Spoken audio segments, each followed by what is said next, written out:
be sharper. Okay. Did you stop into the makeup department on your way in? No. See, like, what's Am I funny looking is washed that. out? So what's funny is that Andy's over here just like firing questions and like he's just going, right? He's ready. This is why you need your own podcast. He's like ready. I mean, If we You're had a setup like conversationalist. I'd like to think so.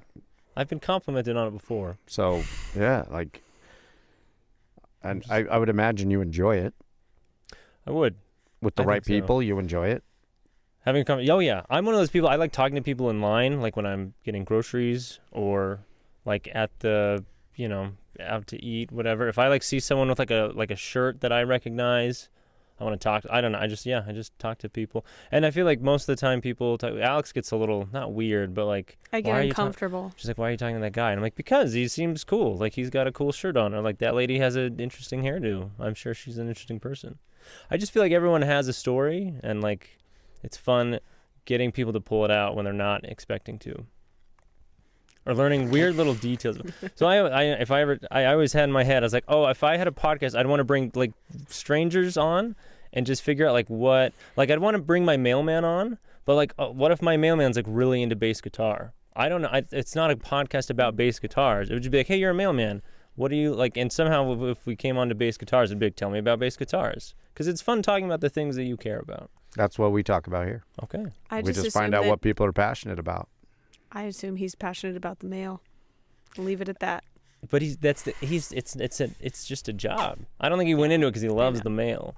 But I'd want to be like, what do you like? What's something about being a mailman that no one knows about? You would be like the Humans of New York. Have you ever seen that?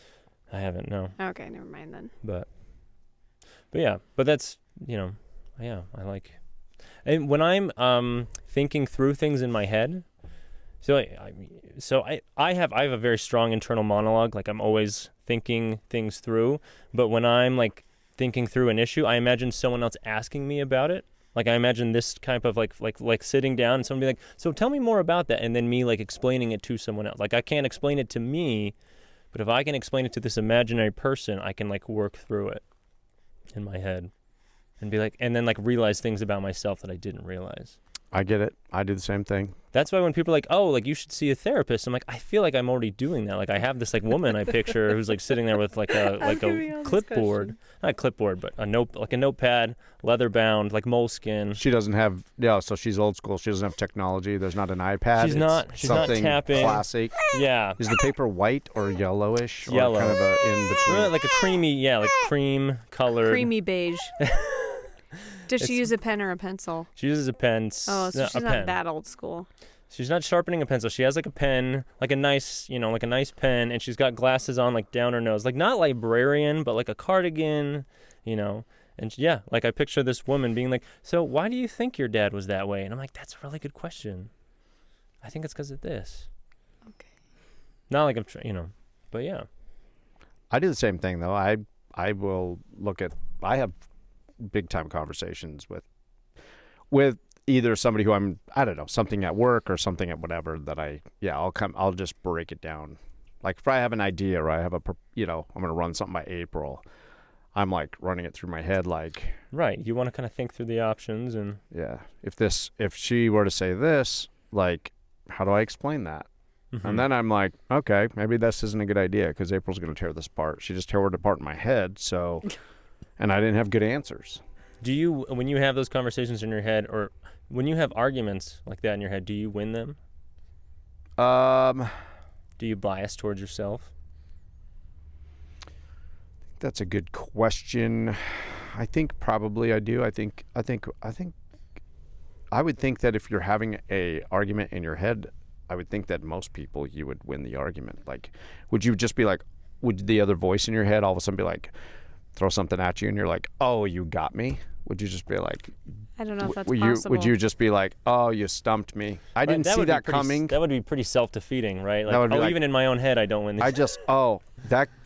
He just talked me right into a corner and I couldn't get out of that one. I feel like sometimes I do that though, to then think like, what would I say back? How would I? But then you win. Yeah, that's true. So I guess I don't want it to be a slam dunk for me. So I guess no matter what, if you're having an argument in your head, you always win. It's true. I'm going to win the argument. I just Even if want it you to be a lose. challenge. So when we don't win, though, or when I don't win, is when I think to myself, what's the real motivation of my position here? Is it coming from a selfish place? Is it coming from a place of like, why am I really doing this? Like, I could argue this, and I could keep on arguing this, but am I coming from an honest place here? Am I just like worked up about this? Is it that I just want to do this impulse buy? Is it that I really think this is a good idea and for the direction of our business to go? Or is it I'm talking myself into this for other reasons? So I always stop and then look at I was like, what is your motivation? Mm-hmm. Maybe when I was younger, I wouldn't do that as much. You just want to get your way. Right. But now I'm at a place now where I'm like, I don't want to just get my way because that's always usually been a problem. So if I can't justify it in my head to like April or whoever it is, like, or yeah, I have to ask myself those honest questions. Like, are you really coming from a good place here? Like, I can argue anything in my head and win in my head. Like, I can Right. convince myself of anything here, but where am I coming from with this? Is it a good place or not a good place? I can, even if I think I'm right, though, but I can put myself in somebody else's shoes and be like, Right. yeah, I can see it from that side. So even if I think I'm right, it doesn't mean, you know what I'm having a hard time explaining it, but like I can just look at it and be like, okay. I'll you're think right, but- I'll think I really want to say this, but if someone else said that to me, here's how I would take that. and how you would feel, and you are like a different circumstance of where you literally put yourself in their shoes Right. and where they're coming from or how they're being, so it can totally change, the outcome of it, whether you're right or not, I find myself imagining conversations with you, Alex, with my wife, and then thinking of like making up in my head you saying things that then frustrate me or that you're not understanding me, and then I'm like, it's like I'm creating this like problem in my head, and then but I'm thankfully I catch myself doing that, and I'll be like, oh, that's not fair to her. I'm creating this frustration that hasn't even happened yet. It's Or not like, even oh, she probably wouldn't understand why I'm doing this. And it's like, you don't want to come home already like, ready to. It's like I've created a fight that she's not even in on. So what does the woman with the moleskin notebook say at that point? That's. And you can sit there and you can be fancy with your words, but that doesn't mean then you're just fancy with your words. You're not coming, it's where the other person can be coming from an emotional side of it, you know what I'm saying? And a more, the emotional intelligence instead of the verbal intelligence. I'm one of those people that, I consider myself well-read. My parents gave me a dictionary for my birthday when I was like 8. And I was like, thank you. You think most You're kids like, would be awesome. like, I was like, yes. I think my mom got tired of me asking her what words meant and her not like she finally hit a point. Like, did you have a point like helping your kids with math and then you hit a point and you're like, I can't. I can't do this. You've That reached- came real you've quick for tapped- me. I wasn't even interested to even get down there and act like I knew what I was talking about. Math was never my You're subject. just like, good luck. I was into English, creative writing. I was like, music. you were a big reader, right, Yeah, growing up? yeah. Okay. But yeah. But so my parents gave me a dictionary. I was like thankful. So anytime we go in there, I'd take the book I was reading in the dictionary. So I feel like sometimes, because I'm creating my argument more intelligently, because I'm using a bigger word that maybe you don't know, I'm getting more esoteric. Like to me, that's like, oh, like it's a little pat on my back of like, I'm doing better at this. But like you said, that's not the same thing as like actually connecting with someone. And using those big words, though, like sometimes that's a trap because, like you say, like you You're can just be like, getting I'm winning wordy. the argument on vocabulary. But sometimes, like, you can be with a real simple person who you think they're really simple, but like they, maybe they talk slower, or maybe they don't use very big words. But then you figure out later on, like, oh, But that their guy emotional had me. intelligence is a lot higher. Yeah, like that Yeah. guy. Like I've done that at places where you work. It's like a hard, heavy industrial labor job. And you're with a bunch of guys that you figure are meatheads, but then you get there and you're having talks with them, and then there's always like the quiet one over off to the side who I don't know. Later on, you figure out 6 months down the road after you've been working, you're like, oh, this guy, he seems very like one way, but he's actually the smartest one in the room. But he just like dropped out of high school because. Whatever reason. Like I have friends like that. I have friends who I I don't want to name names, but I know guys who didn't make it through high school. But when it comes to certain things, like in certain ways, they're not, on top of certain things, but on other things, it's like, oh, they're kind of the more intelligent guy in the room when it comes down to certain things, or common sense when it comes to like things like they don't know how to fix things that I have no concept of, or and that's just I consider that another form of intelligence. Yeah. And to contrast that, I don't say this to like toot my horn here. I have a doctorate. I went to, when I went to grad school, saying like kind of the opposite situation. People who are like really smart when it comes to this one specific thing we were learning about, but having general common sense, you were like, how have you gotten this far? Right. Like, I get that you like, you and I both have the same level of education now, but like there's all these things in life that you have not figured out. Yeah. And, No, I agree.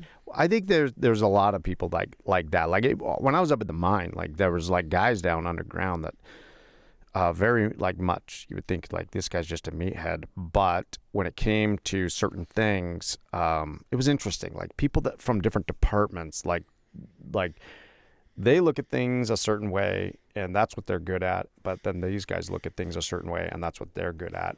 Sometimes you'd find those guys underground that are like they're just smarter than all those guys, but they just choose to do what they're doing. Like you wouldn't think that like he would want to do that when the guy's super intelligent and he knows what they're talking about when it comes to either the finances of the mine or the geologist, and he can sit there and ramble with these people about the geology, and he's super well, but he's a guy who's just all he wants to do is sit there and drill holes and fill them with explosives, and he's just like that guy. So that's but there were some people like from guys that would be on the surface that come down and like something happens with their vehicle, there's just certain things like common sense things that they just couldn't do, they couldn't grasp. But in other areas, they can do things that I couldn't do, or that I couldn't grasp. It's just interesting, like levels of intelligence in different areas. How one thing's sometimes you'll get people who have a good general all around thing, but then it's like some people excel in one area but not in others. Like, no, very true. So, I had a girl I went to high school with. And I just remember we all came in one morning to class, and she was really smart, like vying for valedictorian, in the top 10 kids of our class of 550.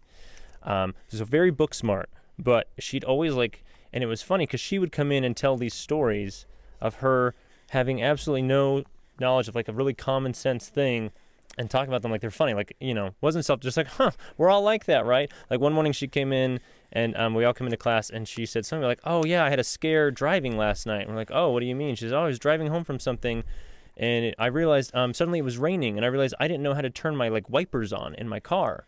And so I was driving on the highway and it was pouring rain and I couldn't see, we all know how that goes, right? Thankfully I made it home. We're like, maybe you should, I get that you understand how to press the gas and the brake and turn, but if you can't turn your wipers on, maybe you shouldn't be driving on a freeway at 70 miles an hour. And she was telling me we've all had that, right? And everyone was like, no, we're not.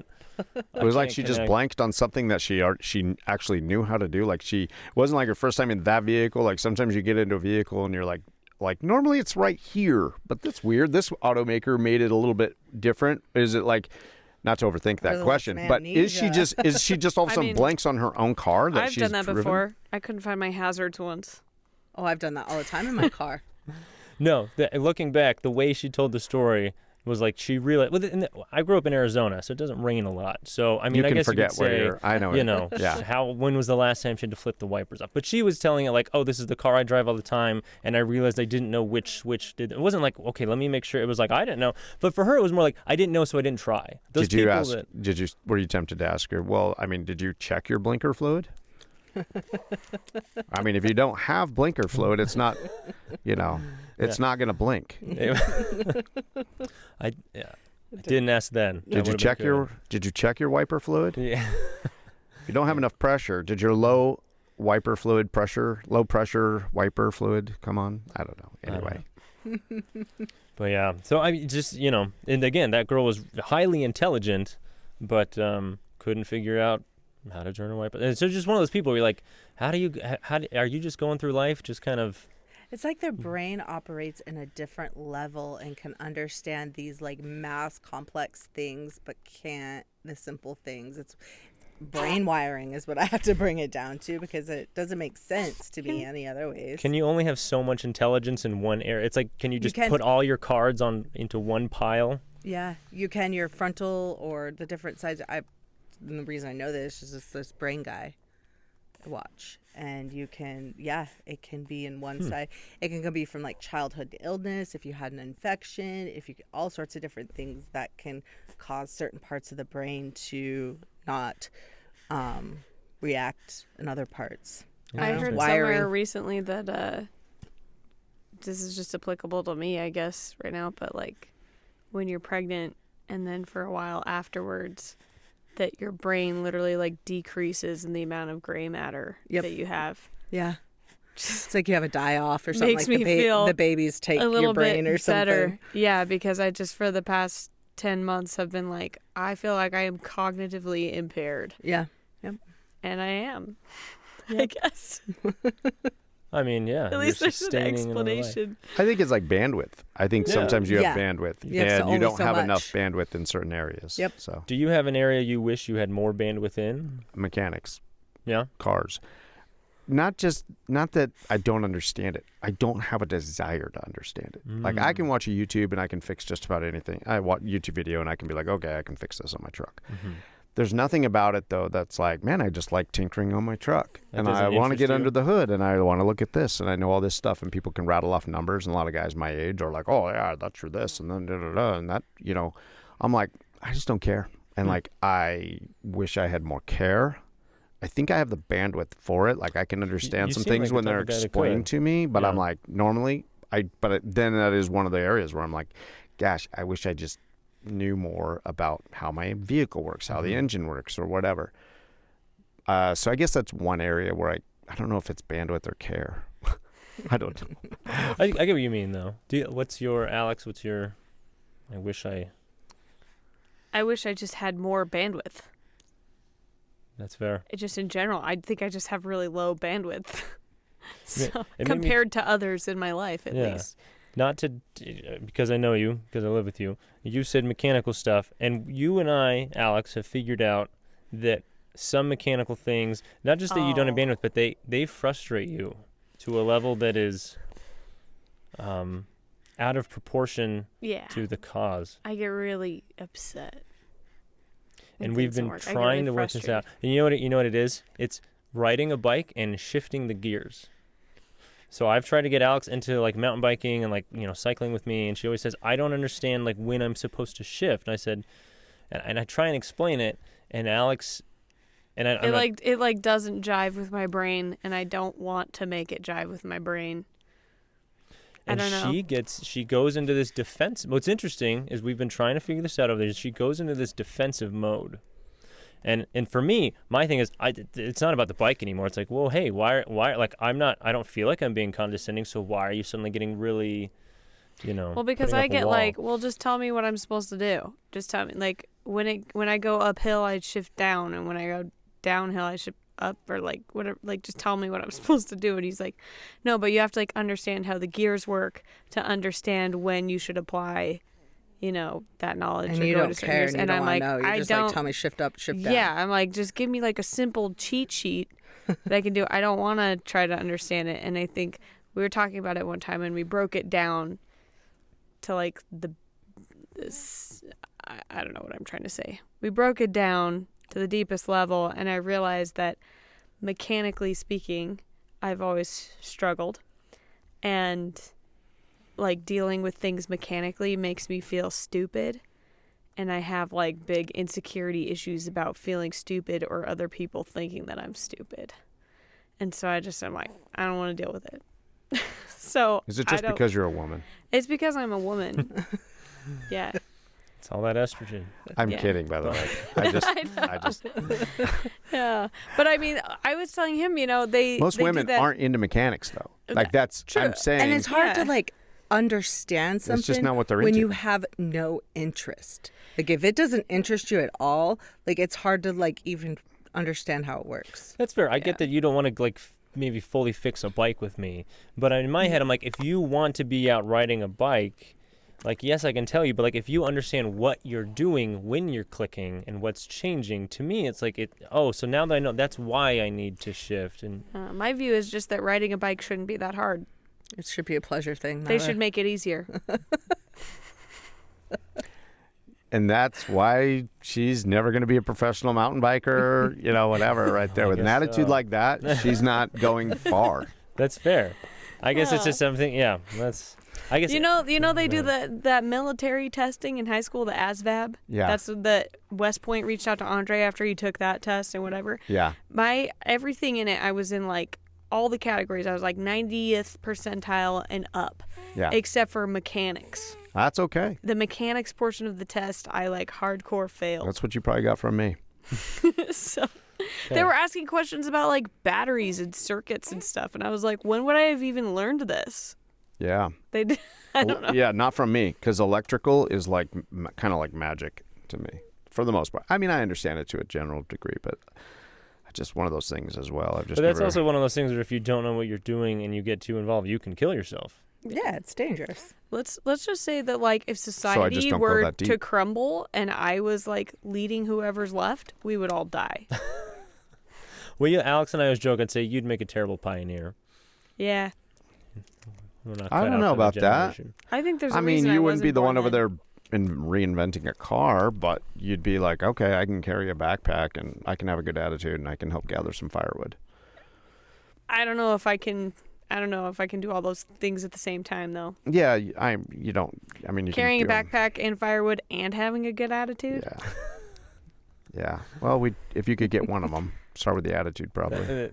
Work my way up. Attitude over aptitude. Absolutely. That's where it starts. April, where's your bandwidth deficit? Bandwidth deficit. Oh man, I don't know. I think I have a pretty big bandwidth, but when I have a Because lot. you're good at cooking and like food stuff. You're really into history and like referencing different like cultures and things. You seem pretty like Yeah. well read. So Yeah. you've got it. You're pretty good. Yeah, Jack I of all guess. I trades. mean, I'm not mechanical either, but Get it out there, turn it a wrench. She says that, but she will diagnose things about your vehicle. You just be like, where did you pop up? Where did you just come with that? And she'll be like, yeah, like, did you, you need to check this or I don't know what she'll pop off with. Something like, I I grew don't up know. in Montana, and And was I your don't know, is your dad? serpentine belt cracked? I mean, Was your she'll all dad of a sudden whip out mechanical? with something like that. yeah, like Okay. they've always fixed all their own vehicles, and they've like my uncle's actually a mechanic and fixed Oh, yeah. tractors and all sorts of heavy equipment and different things. All the time. I'm like, here, can you just let me. I don't know like, how to fix it. let me I do wouldn't know where something it's here. at or how to fix it. Sure. I don't even know how to change my oil, but I know words. But I'm know gonna start words. saying that. I don't know how to do that, but I know words. I know words. Because your dad's pretty. It seems like he's pretty handy. Yeah. Not to get into this one aspect, but like my dad wasn't. Like my dad's a doctor, intelligent He guy. can fix people. He but can that's fix it. people, yeah. But when it came to I remember when I was a kid, we had the house we were in. Something was leaking. My sister and I slept in the basement, like in the finished basement. We had our rooms down there, like a kind of little living room, like game room, whatever, and then a bathroom. And something was wrong with that bathroom, and my dad decided that he was going to do it himself, with no plumbing experience. And so for like months, we couldn't use that bathroom. We had to go all the way up, in the middle of the night. So I'd wake up in the middle of the night and be like, I'm just going to hold it. Because I don't want to get out and go up the stairs, go to the bathroom, And my mom was like, well, just call a plumber. And he was like, it just, I don't know. Also, so didn't know, but also was stubborn enough to be like, no, I'll get it. I'll figure it out. And I can't remember if he ended up figuring out or if my mom just called someone to come. So after 6 months, it was like, oh, hey, you can go to the bathroom in here now. I would assume your mom just called someone. Knowing day. my mom, I think she probably just like finally hit a point. She was like, nope, we're In the done. middle of the day, your dad's gone. Oh, it's fixed. Yeah. Look at that. I don't know what happened. You did a Magic. good job. Yeah, Look at wow. that. You did good. Yeah, my dad, he could take apart anything and like kind of put it back together and he'll figure all that out. He's the guy who I still call with electrical problems. Like all of my brothers do. They all still call him about electrical questions. Yeah. Like, and very mechanically inclined, and he can, I don't know, electrical and those types of things. He's a handyman when it comes to all that. But he was also a guy who, has had a ton of college and a ton of all of that and a big department head and dealing with people. He was very intelligent dealing with people and He's high really stress just situations. He's a well-rounded. well-rounded guy, but He is. he can't read. So Like he's not illiterate. Is he dyslexic? Or he doesn't read I think for pleasure? maybe a little dyslexic. Oh, I think he doesn't read. He got through college. He got through grad school with my mom reading all of his Reading books things to to him. Interesting. Okay, I didn't know that. Yeah, Huh. he just doesn't read. He will go buy a book on like, okay, like I need to learn electrical and I need to build a house. He'll go buy a Right. book on it. He doesn't spend a ton of time in there. If Mm. he'll see the pictures, he'll see some of that stuff, and he'll get through it and whatever. But Interesting. he's not analyzing all of that. We're staying in their house right now, and I've noticed on his bookshelves in their like room and everything, his bookshelves have a lot of like how-to books. There's like several books on different types of drawing, different types of drafting. I saw a book this morning that was on how to make drums. Like there was all these how-to books, and I was like, that's grandpa right Yeah. there. But he can't just sit there and read. He can't read through all this stuff. Like he prints off online manuals, and he likes to print them all off, but he's not reading those. I don't know why he's printing them off. So he's never sat down with like Ernest Hemingway and No. just okay. No. I grew up with my mom reading books out loud to us on camping trips and things, or whatever. But no, my dad isn't just It sitting wasn't there his reading. forte. Okay. No. Interesting. Which I'm the opposite. I'll read all the time. Yeah. But I don't know. I Yeah. don't have much of a desire. Actually, I mean, I wish I kind of, I don't know. Maybe I'll get good at electrical someday. I'm trying to develop the right attitude. It's You're about like attitude. I feel like you're pretty good at figuring out and learning technological stuff. Like maybe not the electrical part of things, but all this kind of stuff, the cameras and the screens and the sound mixing and the frame rates and the whatever. Like you're really good at learning all that stuff and figuring out what you need to do and what you want to do. I don't know. But maybe it's just because you're really interested in it. I think it comes down to interested. I don't know what it is. Yeah, but because that stuff stresses me out. Me too. Like if it should just work, and if it doesn't work, I get irate. Like, Same. oh, it's not the internet isn't hooking up. Well, it should just work. Oh my I shouldn't gosh, have to that's go what through all I these say. stuff. I'm I think like, she's it's irate for different reasons, though, than 2023. you. It's 2023. We should just have internet that works by now. Why is my Wi-Fi going out every day? I pay for this. Which is, come I on. get so irate. Does that happen to you outside of technology? If things just don't go the way you want them to, do you get what's your frustration tolerance? I used to be very short. Okay. But then she grew and got taller. Sorry. Go ahead. and then I grew what? And got taller. Oh yeah. I say I got a pretty good threshold for that. It takes Okay. me a while to get frustrated. And usually it's like not just one thing. It'll be like a lot of things before I'm like, holy cow. Then my bandwidth, I'm just like, there's too many. I can't do any of it because I have too many. So you used to be short and you've improved. Did you intentionally like hit a point where you're like, I need to work on that. I need to like not be so, short-tempered. Yeah, I think yes and no. I think it's life Just as you go. situations Okay. and growing older and going through life experiences and things like that. And I think that is a teacher in itself. Mhm. She's not getting frustrated and angry, though, I don't think, for the same reasons that Alex is. Like Alex said, that she starts getting defensive about things or whatever. I don't feel like you get defensive about it for those same reasons. Like you'll get bugged and short about something, but No, because I'm also like, I'm a lot no nonsense. I'm just like, this is how it is. I'm Yes. very logical. I'm not like, my creativity is in food. That's as far as my creative goes. Other than that, I am super black and white, Okay. non-nonsense, that type of person. So if stuff isn't working, I'm frustrated just because it's not working. Like it It's just just should work. frustrating. Yeah, it's just frustrating. Like I don't have time for this. Like I have this, and this to do, and this is coming up, and this, and if it's not working, then that's frustrating to me because I'm very like, boom, boom, boom.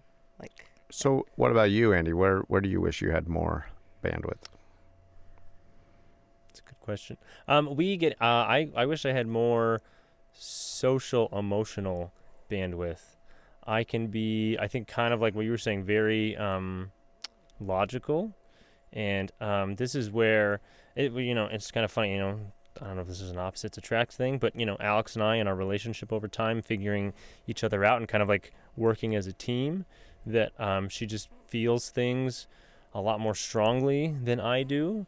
And so she'll talk about them, and it's easy for me to be like, okay, yeah, but like, I get that you feel that way, but like we can just, let's just work through it, or like let's, I'm always trying to offer her solutions. It's a classic like man versus women problem, but I'm always trying to offer her solutions, and she's like, I don't need you to fix it. I just want to talk to you about it, and that's a foreign concept to me. Yeah, because men are supposed to fix it. I say, I don't need your solutions. I just need your support. And he goes, what does that mean? Like, what is that? I'm like, okay, I'm This here. takes me back to men are from Mars, women Yeah. are from Venus. And so I'm super Classic logical book. too, like that, but I am super sensitive and emotional. Super sensitive, like, yeah, and I have emotional. which And is I feel things very deeply. Like somebody be like, "Oh, that's sad," and I'm like, "Oh my gosh, that is the saddest thing in the world," and I'll just be crying, or different things like that. Yeah. So some people find it ironic too, because I am a physical therapist, so I work with people trying to help them improve, and you kind of have to like connect. You have to connect with them in order to truly, because I want to understand the person I'm helping, like what's really important to them. Like I, as the physical therapist, can tell them like, well, you need to be stronger like this, and we need to work on this and work on this. But if that's not important to them, it doesn't matter how much I push that. And I also, and more specifically, I do that with children, and so I have to connect on their level. And so it's funny because I feel like I can turn that on for work, but it doesn't come naturally. But at So the what same then- time, oh, sorry, I didn't mean to interrupt, but I was going to say, but how much of it with kids is that kids are pretty black and white? That's true. That's it part of comes to why I things like wanted that. to work with kids. Before I worked with kids, I worked with adults, and it frustrated me. Like that's one of the things that attracted me to you, but also really, really frustrates me a lot sometimes, is the whole like blunt honesty thing. And that's the thing about kids. I feel like they're just so They the tell it, blunt yeah. honesty thing. If they're sad, they're gonna They're Yeah. happy, it. So I There's think no you can guessing. relate to them. It's always funny to me when, especially I feel like other men be like, I don't get kids. I struggle with babies. And I'm like, kids and like anyone under the age of like 12 are like, they're the easiest people to understand because they're not jaded. They're not like defensive about whatever. They are who they are. Like, They're not trying to hide anything or Yeah, and I love that. Yeah. I can work with that. So then what was it about being a physical therapist what drew you to that? Like if you say that you feel that you lack a certain ability to connect with them or see where they're coming from about these certain things, like I don't know, I guess what part of it is it just the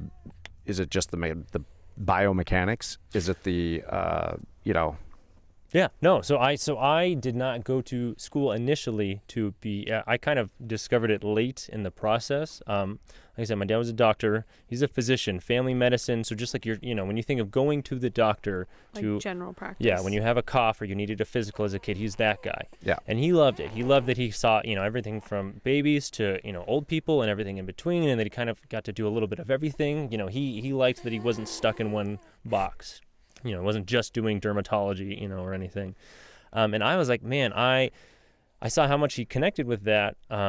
But so, growing up, you kind of have what your parents do and then like what your friends' parents do. And you kind of, slowly expand the circle of like, what are my options for when I'm, have to make that choice. And I remember thinking, oh, I like medicine. I like, the way the body works is interesting to me. The biomechanics was probably initially, I remember as a kid opening his medical textbooks and flipping through and just like looking at like a diagram of a kidney and being like, wow, that's crazy. Nephrons filtering my blood. And like, like that process was cool to me. So I always thought, oh, like medicine, so that kind of narrowed it down, like, narrowed it down to medicine seems interesting. And my dad, I think had, part of him like, oh, it'd be really, he'd always say like, oh, it'd be really cool if you became a doctor, you could take over the practice or we could work together, like that was kind of his, that hope of his. And I always thought, this isn't it for me though, because people just come and go. You're not really like, you'd have patience over time, but that's not what I pictured. I thought I wanted to be a surgeon. I thought I liked, the biomechanics of it and being almost like a carpenter on the body. I wanted to do orthopedic surgery, so like bone and like joint replacements and like shoulder, like joint reconstruction, stuff like that. So I was like shadowing surgeons, and like I'd been in the OR like as a high schooler. My dad would, had those connections of like, oh yeah, is it cool if my son comes at 6 a.m. to meet you at the hospital and spends 12 hours straight with you going like between ORs? And doctor's like, yeah, sure, sounds great. And I would just, tuck along and ask them questions, and got to be like, right there, seeing everything happen. I was like, this is cool. I'm going to cut people open and pull things apart and put them back together, and like slap them and like, down on the line, like, I don't know. And so I thought that, and then I went to college, and it was funny. The more, in college, I was working in the hospital. I worked in the emergency room, but I kind of worked like throughout the hospital in this certain role. And the more I kind of saw the behind the scenes of what being a surgeon is, it was like the more I learned about what you have to do to be a surgeon day to day, the more I was like, oh, this isn't quite what I thought it would be. I think doing surgery would be really cool. I think being a surgeon would not be for me. And I remember a nurse, a friend of like a coworker who was a nurse, telling me, Andy, I mean this as a compliment. You don't have the ego to be a surgeon. You're too polite, you're too friendly, and I think there's kind of a stereotype that the surgeons are all a little abrasive, and that I think you kind of have to be if you're going to be in an operating room and like you're the guy, like you're kind of, when it comes down to it, if something happens to this person, like you're on the line. You are liable. Like you have to have a certain element of like, I am in charge here and what I say goes, because like, it's my, I'm the one that gets sued if something goes wrong. And I totally get that. And I think I realized I don't want to have to become, I don't think I'm that type of guy. I don't want to have to become. So again, surgery, cool. Surgeon, nah. Plus, how you phrased it to me before is that like he wanted to work with people and not on them. If that makes sense. Like Yes. You're not really working with them at that point. You're just doing your own thing and ordering other people around. So. There is working with them to get to that process on the table, though, right? I mean, there's some of that. I mean, you have. It's not like when you come in for a surgery, you've never met that. You have an appointment with your surgeon, they talk to you. But I think, again, I think the surgeons, they know what they know, and they're putting their solution to it. And I think, like I said, and I didn't realize this at the time, but knowing that, so when someone comes in and they need their knee replaced, they need their knee replaced. But that's a very different conversation if you're a 75-year-old grandma or a 40-year-old middle-aged guy who's like still trying to go, play on like the city league softball team. Like those two people have two different needs. They both need a knee replaced, but they have a very different background. Did you say those two people have two different needs or two different knees? They have. Because I mean, both are accurate. I just was curious because that's really clever if you said needs. I wish I could claim it. I said needs, and as I said it, I heard myself not pronounce it, enunciate the D. And as I kept continuing, I thought in my head, I kind of sounded like I said knees. You're just going to play it off like you came up with that cool pun. Yeah, but but I am acknowledging that I didn't. But in my head, I was like, I just felt like it wasn't worth going back to be like needs, not knees. But okay, sorry to interrupt. Very fine. So anyways, I was learning that, and I was kind of having a bit of, I don't know if it's an identity crisis, but at that point, it had been like 10 years of me planning on being a surgeon. And that's, like 4 years of college, 4 years of med school, 5 years of a residency at least. And then if you want to specialize, that's just to be a surgeon. And then if you like want to do brain surgery, so kind of realizing like, oh, if I'm realizing now, like I'm not quite sure, like I better figure that out before I commit the next, 12 years of my life to something like that. So I went and shout out, I don't remember his name. No, Alex Schaefer. Alex Schaefer at Montana State University Billings was my advisor. And I went and sat down with Professor Schaefer, and I said, hey, I don't know what I thought I wanted to be a surgeon. I don't think that's working out. I don't really know where to go from here.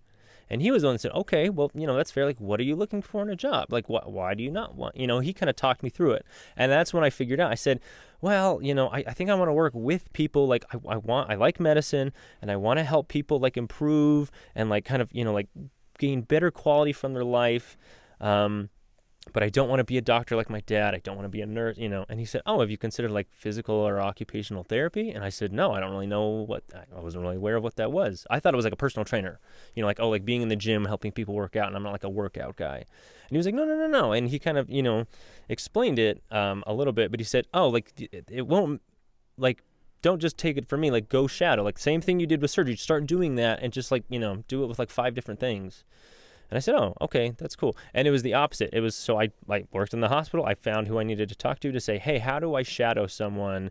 And they hooked me up with someone. And it was the opposite. It was like, the more I like saw physical therapy happening, the more I was like, oh, this is what I had in my head. I just didn't know that this was what box that was in. So what drew me to it was, I want to work with people. I want to help them. I've always been active and, and I, again, like enjoyed learning how my body worked and the biomechanics of it. And I thought that was cool. And I was like, I want to use that to help people be better, be a little healthier, be a little, take care of themselves a little better. And I want to help them on that journey. I want to be a part of that process with them. That's how I would summarize it. Well, that's interesting. How did your dad respond to that shift? The funny thing was, I remember I was really anxious about telling my parents, because I knew that even though you have to get a doctorate to become a physical therapist, I'm a doctor of physical therapy, that it's not the same level as being a physician doctor. So I remember when I told my mom, I don't think I want to go to med school. I want to be, and I think I want to be a physical therapist. And she was like, oh, like to her, she made it. They took it like I said, like, I think I want to go to clown school. Like, not clown school. Yeah. Like, didn't she say something about how, like, well, you'll have to get used to a different, like, standard of living? She was something? like, physical therapists don't make as much as, like, doctors do. Real doctors?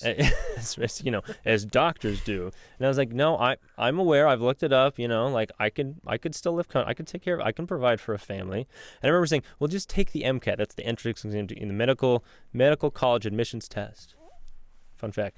She said, well, just take the MCAT and see how you do. And I was like, it's not that I'm not worried that I'm not going to do well. Like, I think I could be a good surgeon. I just don't want to. And so at first, I think they were concerned. I think they thought it was me, like. They were concerned that he wanted to go to grad school and become a doctor of physical therapy. But I think my mom, she, I think, thought I was wasting my potential in a sense. That you were aiming low. That I was, like, oh, this is too much. And she was trying to, like, inspire me. I don't think it was like, oh, you can't not be a doctor. There wasn't. She was just like, oh, like, don't give up on that. And I was like, no, I'm not giving up. Maybe it's because when she first met your dad, he was going to school. He wanted to be a nurse because he didn't think he had also been told that he wasn't smart enough to be a doctor. So he was going to go be a nurse. And she was like, why not just be a doctor then? Like, And that's and he did it. So. And, I can see that where we as like parents and we as like whatever we want to like. We want to make sure our kids are not selling themselves short. Right. Yeah. So I can absolutely.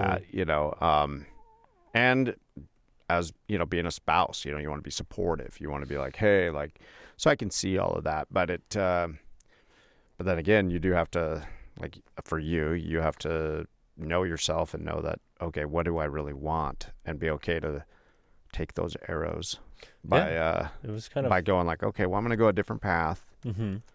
So, and I had to explain, because again, I don't think my mom had never been to a physical therapist, so she was like, what does that even mean? Like, what is that? And I was like, oh, I've actually, like, and it wasn't like I told her before I think I had, so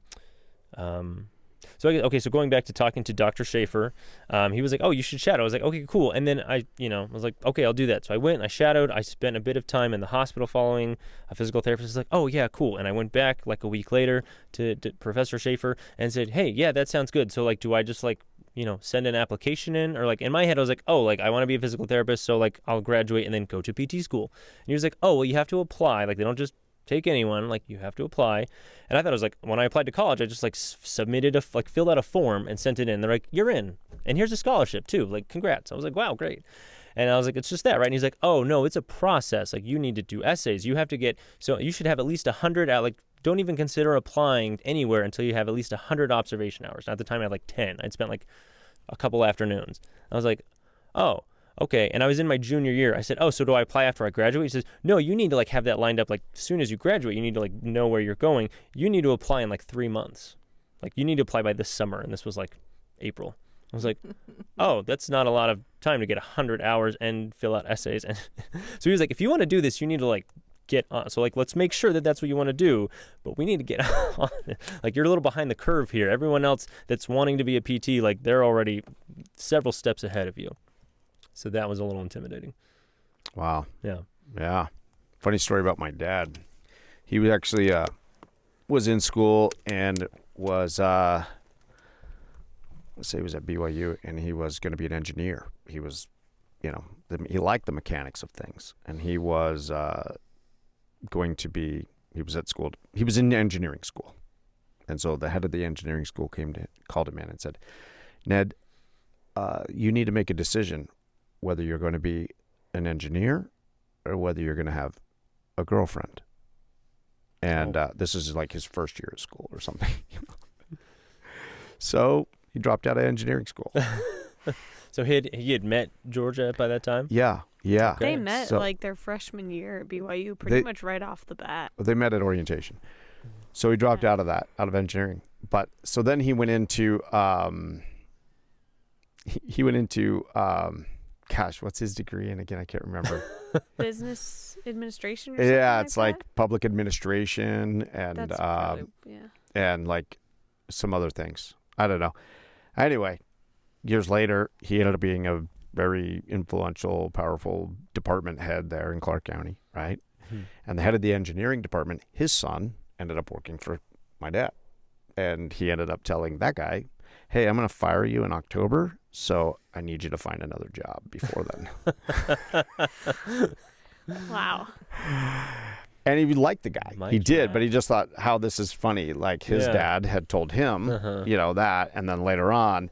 Wow. Anyway, they were friends. He did like the guy, but he was just like, this is not for him. Like, and so he gave him that heads up. And it was just funny because that was the head of the engineering department's son. And anyway, it's a funny story when he tells it. And it's easy to look back now and see that those decisions in college. We'll say he made the right choice because he's been with Georgia for 60-something years. Yeah. But you wouldn't be telling that story now if he was like, I'm sticking with my girlfriend. And then what if she dumped him like the next week? Yeah. That's what, now you're like, oh, yeah, good for him. Stuck it out, I don't know that I'm saying good for him. I mean, maybe, I don't know. He was super, I guess you weren't presenting it as like a, No, I just think it was funny about those conversations about you're in college and when you started saying, well, I went and I talked to this guy because I wasn't sure what I wanted to do. And he was like, look, why don't you, maybe this. And you take a path. And that 5-minute talk in his office has now set me. Exactly. Yeah. That's my point. Yeah. That's funny. So I've always been curious because I know a little bit about the many things you've done, but I feel like even now, Alex all the time is like, oh yeah. And then when my dad owned his paint business, I'm like, when did your dad the timeline of your kind of like different, I don't even know, jobs. I'm not good at explaining it either because I don't always have the best memory of when things were or what exactly. Yeah, it's just my dad was in the Army and then he was working. He was like trucking and then he was doing this and then he was a paint guy and then he worked at the mine and then you're still sometimes like, oh, and then he was doing this and I was like, when was he doing? So like, when did I have time to do all that? Wait, you're at this point. So I'm thankful that I had that conversation. I don't look back. I really enjoy it. I feel like I found a calling. I really enjoy my career. And I'm curious, all these different things you've done, what was the process you were going through? Was it just like, I just need something to put food on the table? Were you trying to figure out what your thing was? What's the journey you've been on? Well, for me, I mean, I wish I had the ability to just like make some decision like that and then just be like, that's what I am and that's what I'm doing forever. I've never felt that way about anything. So funny thing is, I thought about being a physical therapist. So really? I didn't know that. Way into the process. I went to college and I said, I'm going to be a physical therapist. So interesting. I spent time at, the Denver Nuggets, like in their gym. I met the physical therapist for the Denver Nuggets back in like 1990 or something. And so I thought to myself, wow, that's pretty cool. This guy just like, he does sports medicine and he's their physical therapist and all of this. And I thought, okay, maybe that's really cool. Like I get to hang out in this gym and wear shorts and a t-shirt and, and tell people, no, you need to lift your arm a little like this. Do that 10 more times. Yeah. And I thought, okay. But, I don't know, certain things about college or school or things like that. I don't like being a part of big, long program, something where I got to show up and sit in class. Like, I don't know, that part of that that I knew that would be a struggle for me at that time, and that I didn't stick with that for too long. I did think about that though for a couple of years. Okay, interesting. But I I made some early decisions that kind of made life more difficult for myself than I needed to be. So I went into the Army as more of a solution of like, hey, I have a young family, and I blah blah blah. That's a whole nother long story too. But I went into there as just kind of a Band-Aid for a period of life. Like you know what? Let me go figure myself out for a little while. So Sure. I did that, right? So when I got out, same thing. I was like, okay, I found out that you know what? I grew up watching World War II movies left and right. I knew every movie. I knew everything about the military. I was way into history. I loved the historical side of things. A lot of things like that. But I went in there and I found out, I don't know. There's a lot of, I got put in some weird units and I saw a lot of corruption. I saw a lot of things and I was just like, I had a problem with authority because I was just like, oh, I can give you all of the respect in the world until you don't deserve that respect. Now I have a hard time respecting you. Well, I don't care what your rank is because I know you're a dirtbag. So I can't respect I had a hard time respecting the rank and separating that from the guy who's wearing that rank. And I was just like, you know what? There's a lot of dirtbags. I was like, maybe this isn't for me. I got out. So anyway, after that, I still had a young family, but I was still just trying to figure out like what really is my thing, And I had a really hard time just being the guy who just goes and gets a job and then stays there for 30 years. So I had a lot of different careers, but some of that was just reacting to conditions at home, or I don't know, I just was unsettled. Let's put it that way. I was unsettled. So I would do things and then just realize that, you know what, like I'm doing this. I'm pretty good at it. Whatever I did, I was well liked. I was pretty good at it. I never got fired from anywhere. I hopped around. Okay. Yeah.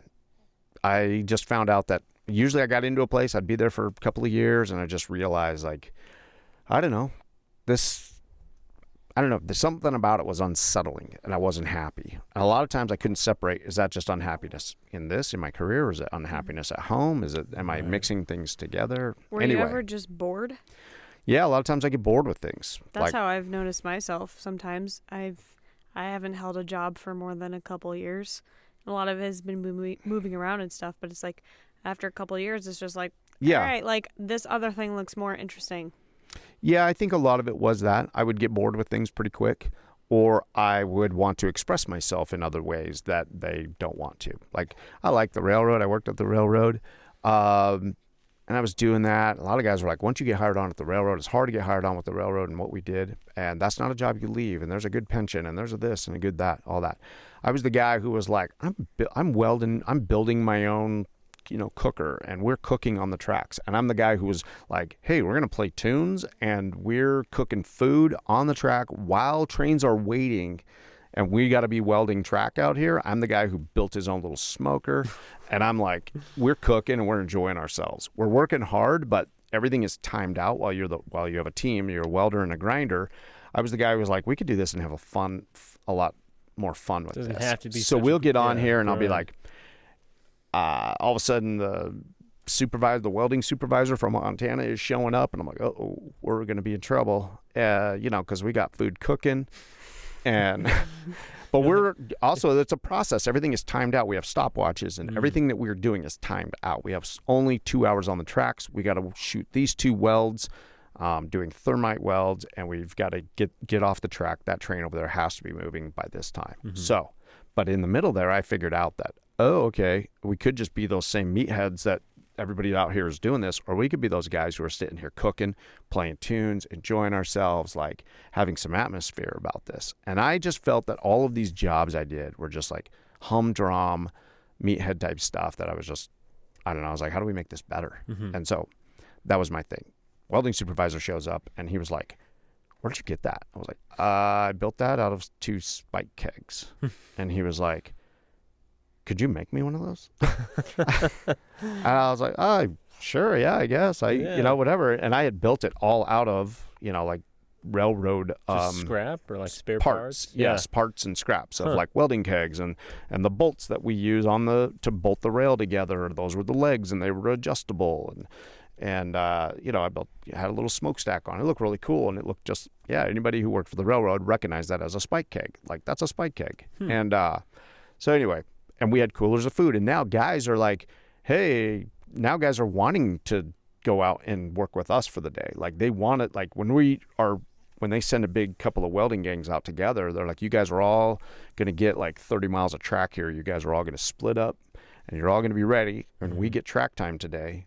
Boom. Everybody moves on. Everybody shoots their welds. Like, guys wanted to be near us because they knew we were cooking. Me and my partner were cooking, and guys started to bring food, and they wanted to, they wanted to be a part of that. And at night, normally we'd go back to our hotel, and a lot of guys would just go out to dinner, go to the bar, whatever. But now guys are like, we were like getting along, guys, because we cooked on the tracks. Guys were like starting to hang out with each other more. Now we're like, hey, instead of going out to dinner tonight, you guys want to just cook in the parking lot? So we were firing up, getting our stuff down off the big welding trucks, and we're cooking, we're playing tunes, and guys we're better as a team, things like that. Anyway, but I was away from home a lot. I did enjoy all of that, but that was when I went. That's when I got a call from the mine, and I had put in an application a long time before, and there's a whole timeline I could go through all that. And then they were like, hey, we were looking at your app again, and, whatever. So I called home and I said, I got a call from the mine. Should I even entertain this? And my wife at the time was like, yeah, that would be good for us. And I was like, okay, I'll come home. So I went up to the mine. So the painting thing. So when I moved to Montana, I had been driving truck for several years, one level or another, either long haul or local, but I just wanted to own my own business. Same thing. Your dad was like, okay, maybe we can have a family practice and you can take that over and all that kind of stuff. Mm-hmm. I grew up wishing that my dad wasn't in government. And so he was a county official, but I was always like, I wish my dad owned a big family business. I'm like, I wish I had grown up in the big family business, and that I grew up and I knew all of that, and I could take that and expand that and kind of be taught certain things. And I liked the idea of that. Mm-hmm. So I thought maybe my thing is I need to own a business. So when I came up here, I was like trying to figure out what kind of a business should I own or start. So when I left, we left Nevada and came to Montana, I just wanted to figure that out. Like, what kind of a business do I want to do? Like, what could I do that I do with my kids? What could I do with my family?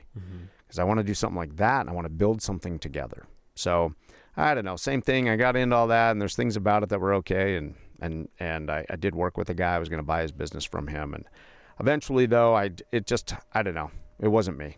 And so I ended up going up to the mine. Got let go from the mine in a big old layoff, and I was on probation, and that's when I went to the railroad. So I went to the railroad because I just got laid off in a huge big layoff from the mine, and went to the railroad, found out that I liked all the welding and all the other stuff we were doing. I was there for several, like 3 years or something. I don't even know actually how long I was I think I was there for 4 years. Okay. Anyway, then I went back. Then I got that call. I went up to the mine. Then they found out, oh, you got rail experience. That's a whole nother long story. But I got put on the rail up there. They had asked me, they're like, would you like to come and work on our rail maintenance? Like, none of our guys actually have any formal experience maintaining rail. And I'm like, oh, I've welded track. I've been a track inspector. I have all this stuff. Yeah. That's a big, long story of how I got out of that. But I was also getting older, and I thought, I want to go try mining. I'm going to go try mining. This is a hard job up here.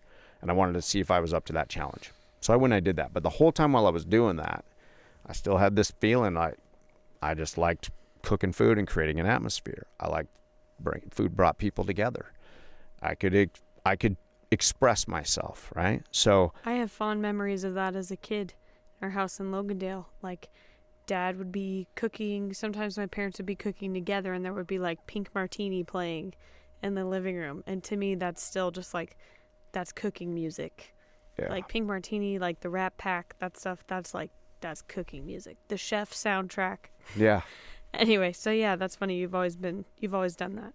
Yeah, and I'm not a gourmet chef. I'm not particularly talented at all with food. I like creating that atmosphere. I like creating moment or that experience. I don't know how to explain that, but up at the mine, I was always the guy who was like trying to bring little things up there to make the place look better, feel more homey or whatever. But you always had other guys who were your cross shift that would then just break or destroy anything you brought up there or vandalize or something. It just wasn't a place where you could do that. So I just felt empty up at the mine. So I just had this in the back of my head about like, you know what?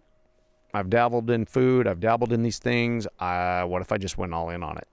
And so I stayed up there, kept my head down, saved money, invested money to the side to just keep on socking it away until I made that final decision. So other guys were like, why aren't you trying to get your minor 1? Because I'd started as a minor 3. Everybody, when they were like, how old are you? And I'm like 38, 39. And they're like, whoa, that's old. Sure. That's old to be going into mining. Yeah. And I was like, I want to see if I can do it. Like I'm getting older. This is not an easy thing. And I wanted to experience it. Yeah. So I did it because it was hard. So then I figured out after a while, I'm like, I'm not cut out for this up here. Like, it's just not my environment. It's not my whatever. I couldn't love it. Like some guys do love it. A lot of guys are just up there because they're just trapped in one way or another. Sure. But I was like, I'm going to go all in on this other thing because I want to do this. I want to create an experience. I'll figure it out as I go, but I also want to build a business with my family. I want to have something I can turn over. I want to like that I wished I could do with my own dad. I wanted to do that. Yeah. So anyway, that's how I jumped around in a lot of different things, was just a feeling of being unsettled, but not feeling fulfilled, not being bored. So by going into food and the things we did there, though, now I found all kinds of different ways of how I can express myself. And I'm like, okay, like it's not just in food or in this, but I found that, I never knew that I was into the photography. I never knew that I was into videography. These are things that, Opened up other doors. It opened up other doors. And I don't know, I'm not a person though, who can just say, this is all I want to do. And this is what I'm going to do in life. Like I honestly, like if something doesn't work out, I don't care. Like some people get really wrapped up in, I better go stick it out and do my time here because someday I'm going to get this pension. Like I'm willing to risk it all. And like, if I'm not feeling fulfilled, I'm not afraid to lose and walk away, and I'll go risk it all again somewhere else. Like that's kind of the bad way of looking at things to some people. And maybe, whatever, there's some things about that, but like, I'm like, well, I'm going to die someday. And like, it scares me to be that guy who was just like, all I did was like, I just went out and worked on that track every day, most of my life, or I just went to that mine, like different things. Like that's how I've always been, is like, I just haven't been able to settle into one of those things. So I continue to evolve, and this, after the business, I mean, we learned a lot. I learned a lot from that experience and whatever, but it has now all evolved, and we're continuing to evolve. And I learned a lot, like that I'm like, I really enjoy this. Or like, I used to connect with people in food, but now I connect with people in content. Like I figured out the emotional side of this, that when I create content, my whole thing is I'm going for emotion. I was trying to create emotion with my food and my food trailer with people. Because I go to trailers or I go to places and I'll walk up, they have zero personality, there's no music playing, it's just food. Mm-hmm. But when we were doing it, we're creating an experience. When you come here, it starts in the parking lot, it starts 100 feet away. You hear this place, when you come to that window, there's energy there, the food is good, it's filling, it was an experience. The whole thing was an experience. And so, not that we hit that every single time. Sometimes the music wasn't playing. And I'm probably irritated that the music wasn't playing back there. Okay, but we're not here to just make food. We're here to create an experience for people. So I do that now through content. Mm-hmm. And that's what I figured out, that it really doesn't matter where I go work or what I go do. What I have figured out about myself is that I like creating an emotional experience for people. I like connecting with people on those levels.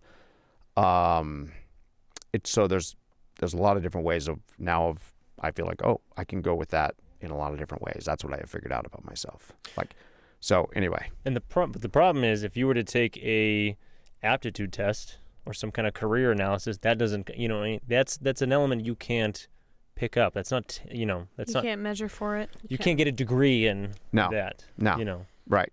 Which is that I think that's hard.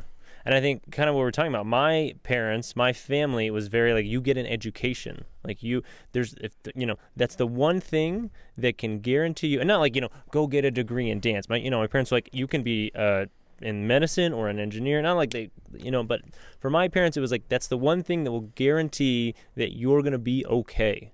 Like we're always going to need people in healthcare and people fixing things. And like, don't, like you said, don't waste your opportunities, don't settle, don't shoot low, push your potential, but also like, and so my mom said it came from her maternal grandfather, apparently dropped out of school after like the 8th grade, lived in Idaho, apparently got in a fight with his teacher and like punched him in the face and was like, oh, that's not going to work out for me, so I better get out of here. So dropped out of school and then worked at some like factory, like Simplot.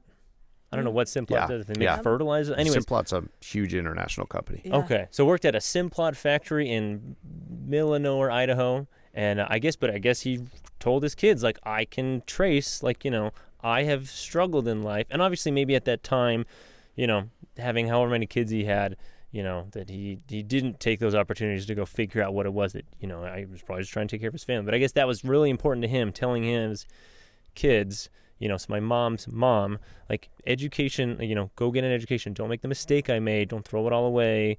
Go make, that's the one thing that I guess, he always said, that's the one thing no one can take from you is what you know.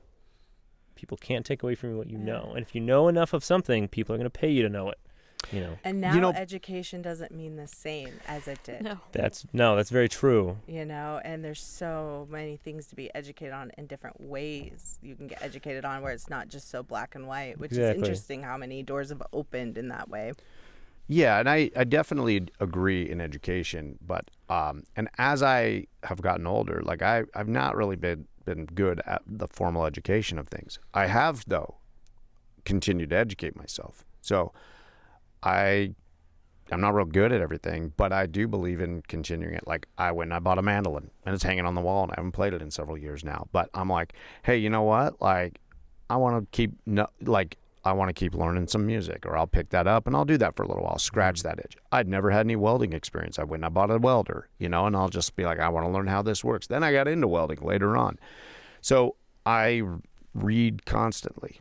Every day I read, so there's things about that I didn't feel I was very good at. I've never been like too drawn to formal education, but not that I don't think that that's a good idea. I think that's a good idea for certain types of people. Right. But and certain, obviously, careers, you have to have that sort of education. Right. If I go to a doctor, I want to know that guy got a certified degree from a medical program, not like, well, I've read all the books. Not a guy that just watched a bunch of YouTube and like, oh, I can do this knee replacement. Yeah, what is interesting, though, and I think there's a huge shift going on in the world, and all of a sudden we're going to go in a different direction here, but I feel like less and less now, because there's so much more. You used to have to go to places for information. You used to have to, you couldn't just find information on anything and everything, out there. If you wanted to learn about a certain thing, you needed to go to a place that could teach that certain thing. And now we all have access to some level of that in our hands, and high levels of information are now readily available. So yes, certain things you may need to be certified before you start cutting on somebody's head. But in a lot of areas now, it's really like changed. You can go to a classroom just right there on your computer. Like I don't need to go to be a history teacher. I don't need to go to college now to be a history teacher. So if history is my thing, I can literally, and I could literally just go and, like I was telling you, I stopped when I went up there to Havre to pick you guys up. Like I stopped along the road at historical markers and locations, right? Like I could literally be a history teacher to thousands, hundreds of thousands, millions of people now, and make an income and make by just doing that. By researching. Like it's the world has, like, anybody can just go and like go be a plumber, right? Mm-hmm. But nowadays, like, you can be a plumber who's teaching other people how to be plumbers, you know? So in this world now of content, in this world now of you don't even have to be a person who produces content, but there's so much that you can now just go find and learn out there that makes you then good at your business or your whatever. So for guys like me, the world has gotten somewhat easier, I think. It used to be there for a while. It was like, if you want to get a good job, that was the thing. You had to go do this program, go to college. That's the American dream. That's the only way to be successful.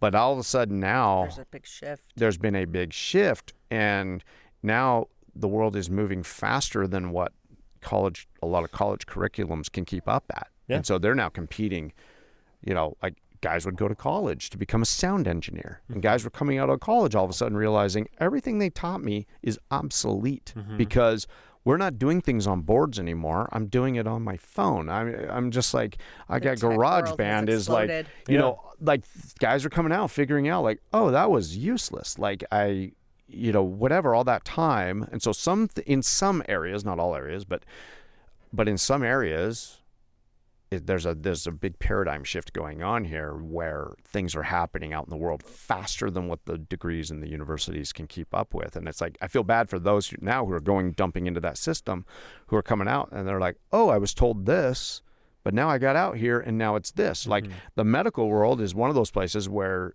luckily, like, that's not really happened. It you is, know? and I mean, it isn't. I mean, obviously you find new ways and new stuff, but you continue your education through that too. So it's like, there's a base, and it just kind of improves and evolves, and you can grow with it, where it's not completely obsolete and changed. Right. But to be taken serious, I mean, you can be a health guy on YouTube, but to actually be taken serious, unless you have that degree, like, right. you know, like, there's certain levels of things, like, people you're not going to have the credibility in certain areas. Like, if you're just like, hey, I'm a YouTube doctor, like, they're not going to, we're not quite at that point yet. Right. Like, I have my degree. I'm certified with the state. I have a license to practice physical therapy. I have to turn in. So you're right. So I got my degree. I have to take it's called continuing education. So every year I have to spend so many hours learning new techniques and learning new skills. I have to submit that to the state, showing, you know, you have to spend at least 20 hours in a calendar year, you know, and I have to so there's courses you can take online where if you complete the course, you know, you get a certificate saying you've completed 6 hours of, you know, but yeah, so I'm submitting that to the state. They check, you know, and then so if I do anything that could, you know, question my integrity as a professional, you know, I could lose my license and then not be able to practice. So in that sense, you know, yes, I have to have some structure, but no, like you said, it's interesting that, and I don't think my parents definitely didn't understand that the world was changing in the way you just described. And I didn't feel like I was stuck. Like I had, you know, again, like I decided on physical therapy. It's not like I felt like, oh, I have to do something medical, so I guess I'll be a physical therapist. You know, I enjoy what I do, and same. Okay, this is the degree I need to do that thing. I will get that degree.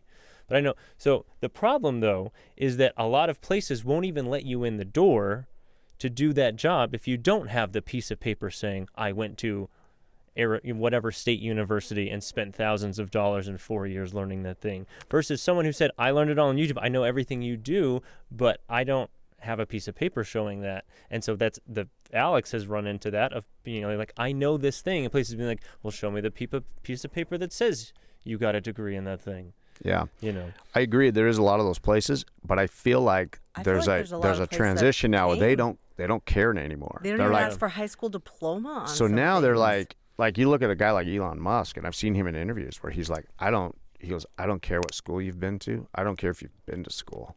And he's like, if you come in and you show me what you can do, you hire me. And now it's like weird in that world, and I don't understand that world completely, but I've seen this in a lot of places now, where now people, like, I've actually, what I say when I say to you that I gravitated now toward creating an emotional experience or an emotional connection with people, like, basically what I'm saying is that I figured out that, I'm actually, in certain parts of marketing, I know how to connect with people, and I know how to do that now through content. I know how to do that through other ways. And so that's valuable, and that's where, you know, I can bring value to people. I can go to companies. I have people that reach out to me that are just like, hey, like, we would like, you did this for us, and we haven't been able to find anybody else who can do that, who can capture this vibe or capture this feeling, like when it comes to content or some things like that.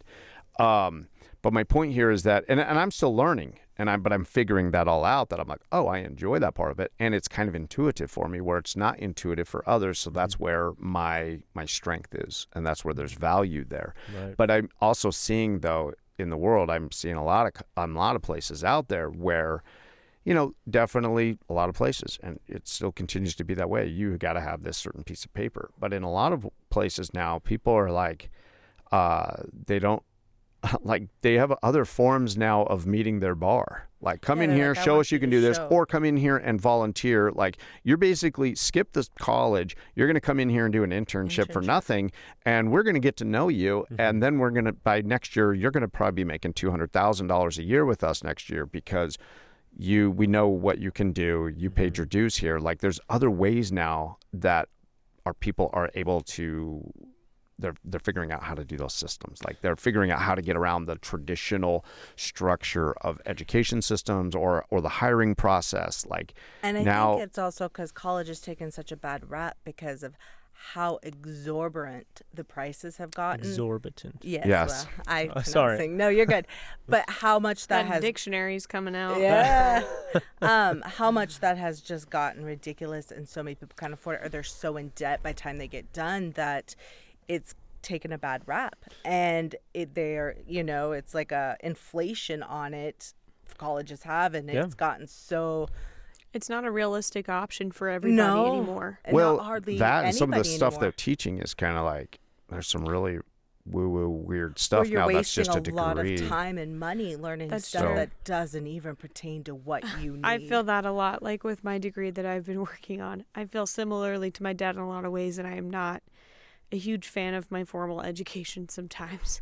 Well, but there's been many times Andy's heard me complain where I'm just like, I understand that they want me to be well-rounded and understand certain things, but like, I really feel like I'm wasting a lot of time and money with certain things, and I just, I hate feeling that way. And like, I feel like if I just feel like there's more efficient ways to do this. I heard somebody say, take away, don't give loans. Don't give all these loans for college anymore, and watch college prices drop, because they know people can't get loans for it. They're going to drop their prices because people are going to actually have to pay, get it. Stop giving all these exorbitant loans. And so let it stop going into that system of where it goes into more of the private system, and watch things get evened out.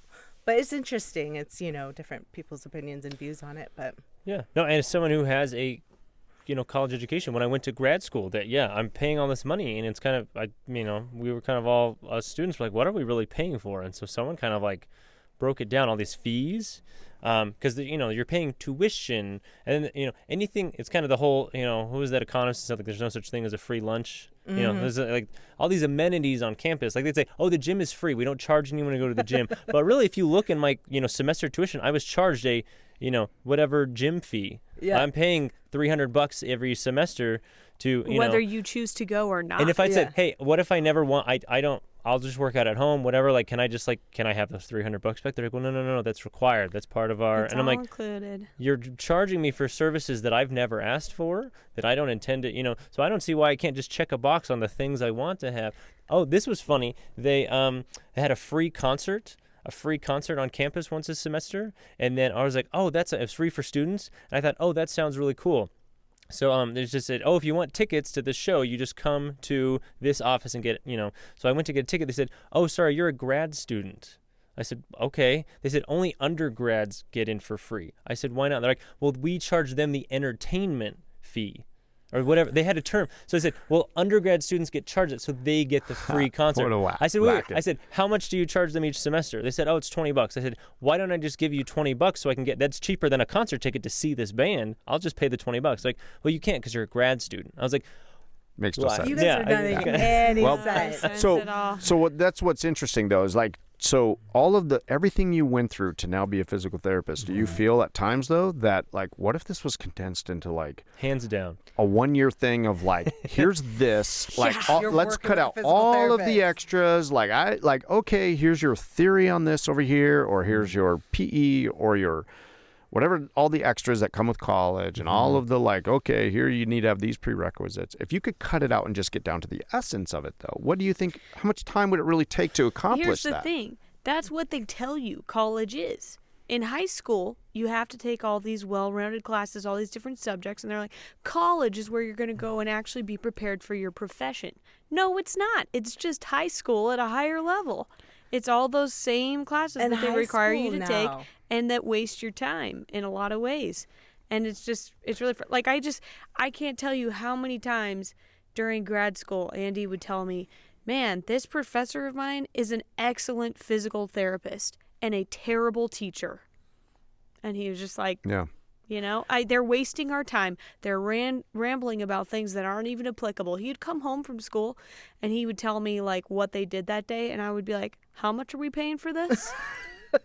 This is Like, is this ridiculous. gonna help you? So I did I took a little longer. I did about 5 years of college. So let's say, you know, on average, 4 years of college, and then the typical PT program is 3 years long. So it's 7 years. I think if you truly just came out of high school and said, I want to be a physical therapist, you could do it in 2. Yeah. Like if With you like did an cutting all the apprenticeship other with a stuff guy, And if but that's part of that. Yeah. And like just that hands-on, that apprenticeship, what Yeah. you're learning from him, plus classroom study, like some things like that, like more of a Mechanics. more of like if it was treated more like a tech school, Totally. you could just do it. Yeah. And that's why I think there's also now a swing going back To to tech tech schools, because what happened is there was a kind of an inflation basically of college, right? And everybody was like, they flooded there. It's all supply and demand. And as they all went over that way, because that was the American dream, and that's what parents were told, and We that's what were the all school system's that told. That's how you can be This is how you get. successful. Yeah. Yes, and so, but that's why now there's, you know, everybody's saying, hey, if you want to make good money, like an electrician. go be an electrician, Yeah. go be a plumber. So you go to some tech school or something, go get certified as this, and like you can be up and going in less than 2 years as a, you know, licensed like, this or that, and electricians making are making like And probably $300,000 a year. Because I saw a sign the other day said now hiring bricklayers starting at, it was like $75 an hour. yeah. I'm a physical therapist. I doctor. I'm making. I think I just started a new job. It's like 48 an hour. Yeah. So I was like, and I'm at a moment of like, damn, should I be laying bricks instead? So I don't mean to discourage you, but there's somebody in our family who just got hired with a company that they're like, yeah, like we're gonna send you some classes and you're gonna be, once you get a license, this federal license in fire suppression, installing, you know, like fire suppression over like a grill, a hood fan area that, you know, when there's a fire, this thing kicks on and Yeah. sprays extinguish. I mean, they're like, you'll be at $45 an hour. Wow, Like, I mean, it's like, that's amazing. I'm just saying, like, Yeah. that's where it's like, it's like, that is where there's been this swing now of like, we all like, you know, because we all look down upon those jobs that they weren't good enough. Oh, if you but now think, there's so much demand in those areas. if you think me know? saying I want to be a physical therapist was a blow to my mom, if I would have said, hey, I think I want to be a plumber. Yeah, right? Oh, I know. You might Oh. have been disowned. Well, don't get me wrong. I went through a lot of that myself, even with my own parents. Like, I went from telling them, oh, I'm going to go to school and be a physical therapist, to be like, hey, I'm driving truck. Yeah. And they're just like, what? I'm like, yeah, I'm driving truck. Yeah. You know, and like, I got to hand it to my parents. My parents have always been very accepting and like, just very accepting and loving about a lot of that stuff that I've gone through and everything else. And they're just like, you know what, if that's what you're going to do, like, we support that and whatever. But there's been I mean, as a parent, I can see that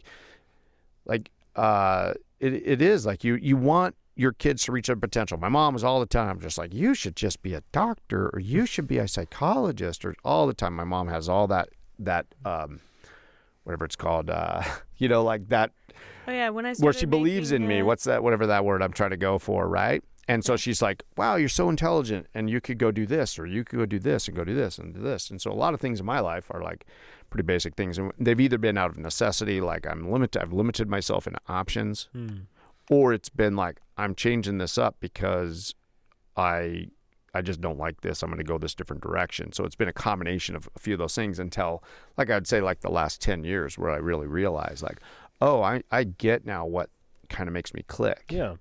But I wish I could be one of those people who was just like, oh, like I chose this and I went to school and I did the program. I couldn't do the program. So that, what you just said, all those years, like if they would have said, hey, you can get out of high school, you can go do this and go be a physical therapist, and we're just going to teach you the meat. This is the meat of it. Yeah. And if they would just have let me just self-educate myself in all those other areas, like that's who I am anyway. Well, even on top of that, Andy learned all of the theory and techniques, whatever he needed in school, and a lot of time wasting stuff as well.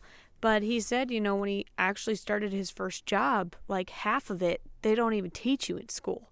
You learn on the job. Yeah, very much so. So yeah, it's like you could cut down a lot of that schooling time and just go start being there. Yeah. And pick it up as you go in a lot of ways.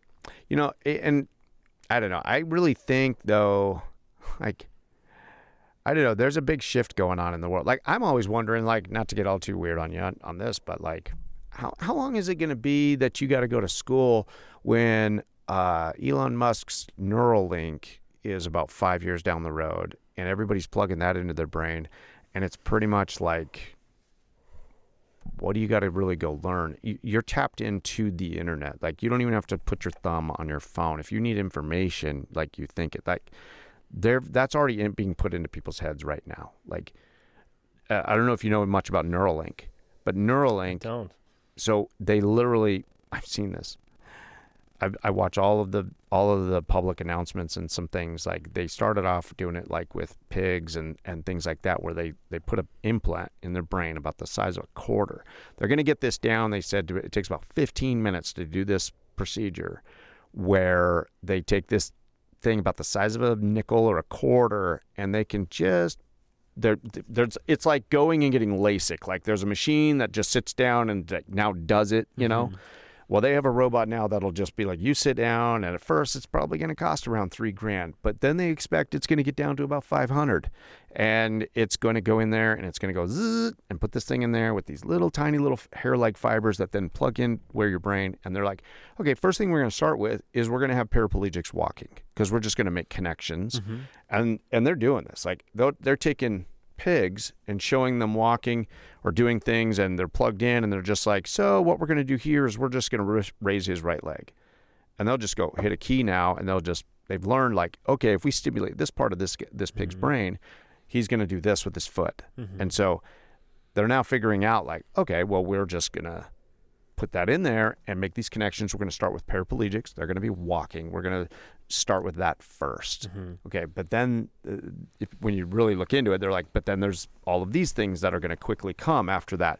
Then they're saying, well, how long is it going to be before anybody can go get this? Like, because you're going to be connected to the internet, and like, this is all scary stuff, but they're already doing it, and they've approved it. They're already putting it in people's heads right now. And so how long is it going to be before the guy at the office, he goes and drops the $2,000, and like, he's now faster at everything. He has the information is right at his fingertips. He's plugged into AI and ChatGPT. Do you need a script? Like, this guy can just rattle it out in a meeting, because he's already plugged into the internet, and he can now just go, oh, they need this, or I need this information. Like, here it is, blah, blah, blah, blah, blah. Like, I can put out, whatever. That guy, we're all going to be like hesitant about like getting into that information. I'm not doing that. I'm not getting connected until that guy's got a pay raise and that guy's moving up. And so you're like, to be competitive, like, I'm going to go do that. Well, if you can do that and just access information, then do you need to go to college how long is it going to be before you need to go to college for this many years to become a surgeon or this or that? True. When you're basically plugged into the matrix and you're like, I need judo lessons.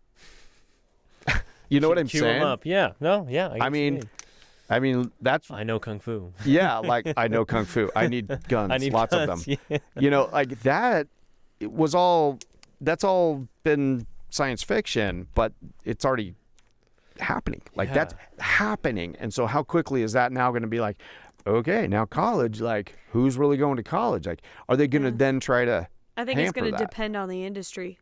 Well, yes, it is. And I think there's going to also be almost like lobbyists who are like, when they start to see like how this is changing, there's going to be people that fight it. Oh, sure.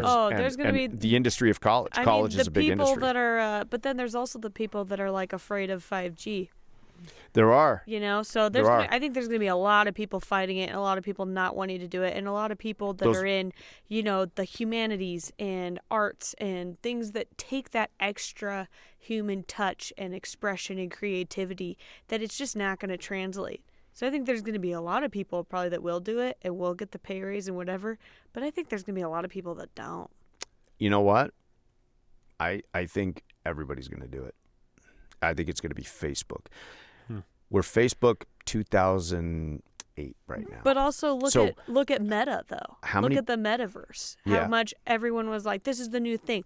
Look at NFTs. Look at whatever. And now they're like, nobody uses metas, and NFTs are worthless. They don't use it yet. I just don't think that's over yet. I think it's ahead of its time. I think we're all going to be there. I think this is just my humble little opinion. Ready Player One. We're all going to be Ready Player One. Like I think we are. So I think we all think it's just going to happen like this, or that even with metaverse and all that kind of stuff. That's not going away. They dumped billions and billions and billions of dollars in that for a reason. Like that's not going away. So they're just still refining all of that. Sure. But just like people were hesitant about Facebook, how many people in 2008, 2009 are like, I would never get on Facebook. I'm never going to get on Facebook. Like I got on Facebook because my kids are on Facebook. You know, I used to joke with Trish all the time. I said, Trish, I bet you can't wait to get in the metaverse. And she'd be like, I'm never doing that. I'm like, man, we'll see you in the metaverse. And I said, you know why you're going to be in there, Trish? She'd be like, why? And I said, because your grandkids are going to be in there. And I said, your grandkids are going to be in there.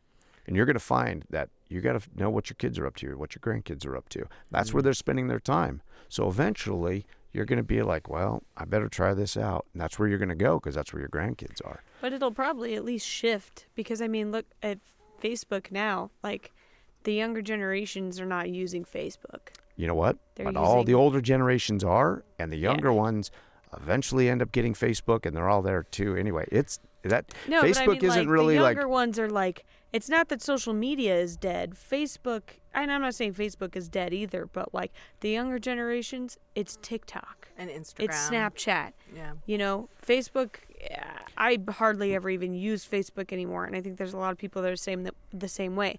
But I'm just saying, whether it's Facebook, whether it's the metaverse, whether it's whatever the name is, I think it's going to shift generation to generation. It will, but it's not always going to be just Facebook. Like, it's going to be a different name for it. I mean, we call it the metaverse right now because he got in there and, you know, dumped more money into it than anybody else. But whether he pulls it off or whether it's Apple, whether it's Google, that Ready Player One scenario, doesn't matter whose stamp is on it, that's coming. And, like, being able to... that's all going in that direction, and that ability to like sit in a classroom and, you know, they would love to not have to have staff and buildings and all that stuff. Like if you can go to physical therapy school by being plugged in, you know, like, True. You know, they would much rather not have all of that other cost of all of those other things. I'm just saying we're early in it, but I'm saying that is where we will go. Just like now it's like, you know, whose grandma is not on Facebook? You know, like we all end up adopting those things. There are a few holdouts, but like those people 5G, most of them are using 5G now. Oh, yeah. If not all of them, because like if you got to have a phone, you're on 5G. Yeah. So a lot of us put up resistance to these things, but then we just don't realize that we're going to get pulled into a lot of these things regardless of what our personal thoughts are, unless we're really willing to just go off grid and go sit at, you know, someplace out in the woods. Like there are a lot of these things we're not going to have much of a choice about, you know, like, so anyway, I think that it's going to change those dynamics. I think it's going to change colleges. I think colleges are going to put up a huge fight on certain things. Either that or they're going to adopt it. And they're going to be like, you know what? Yale is in the metaverse. And I say metaverse as in a generic term for whoever has that space. Somebody's going to figure that space out. Like, did you ever think we'd be playing Red Dead and all of us are all over the world in different places in a place and we're sharing time with each other like that? Like Yeah, I that's guess the not. metaverse. Yeah. So pretty soon, and it's already happening, they're selling real estate in the metaverse. Do you want to have people going and spending money at your virtual store, buying skins now that they've figured out like that people will do that, right? Yeah. So anyway, we will. I just feel like, yeah, you know, you're going to go to Yale, you're going to go to Yale in the metaverse, you know, Yeah. like that's all coming. True. Okay, So- I'm curious to compare because maybe it's my profession is very structured. There's you go here, you get this degree, you get certified with the state. There's all these steps to it. You have a background in food and like cooking in restaurants and stuff. I do, but I never went to school for it. Listen, so I was gonna say you can go to cooking school or you can start working in a kitchen. Do you feel like people that take those different paths, do they have different outcomes? I don't. Okay. I don't. I think that experience is experience. Learning technique is learning techniques. I think you can learn that in a school setting. I think that in school settings, you get more of, you get diverse from different chefs and different between French and Italian and, all the different techniques, Sure. which you can get that to go into different restaurants too. So I feel like if you could put yourself out there and you learn it, but you can learn all that stuff on computer. Yeah. You can learn sure. how to chop different ways and you can learn how to make different sauces, all this, and different techniques and different cultures. That's what's frustrating to real legitimate culinary school trained chefs is like that. Oh, like I went and I put in all of this and I'm known for nothing and I'm just basically a cook at this place. And yet somebody is sitting in their apartment, putting stuff out and they're getting sponsorship deals and they're getting all this stuff because of the way, like how they cook food or how they do things or whatever. So there's been a big shift. Like not everybody can travel to all these places and learn different culture. And I'm one that I think one of the best ways to learn culture is through food. Sure. But not everybody can go to Italy or go to all these different places, but you can be taught. By tuning into an Italian chef, that's across the thing. He can teach you how to make authentic Italian dishes and how to, source ingredients. And you order spices now. Like, you weren't able to do that. You weren't able to get all the spices. I love Persian food and Indian food. And where are you going to get pomegranate molasses in Montana or all, or the different seasonings and spices, gold par. I can get all that.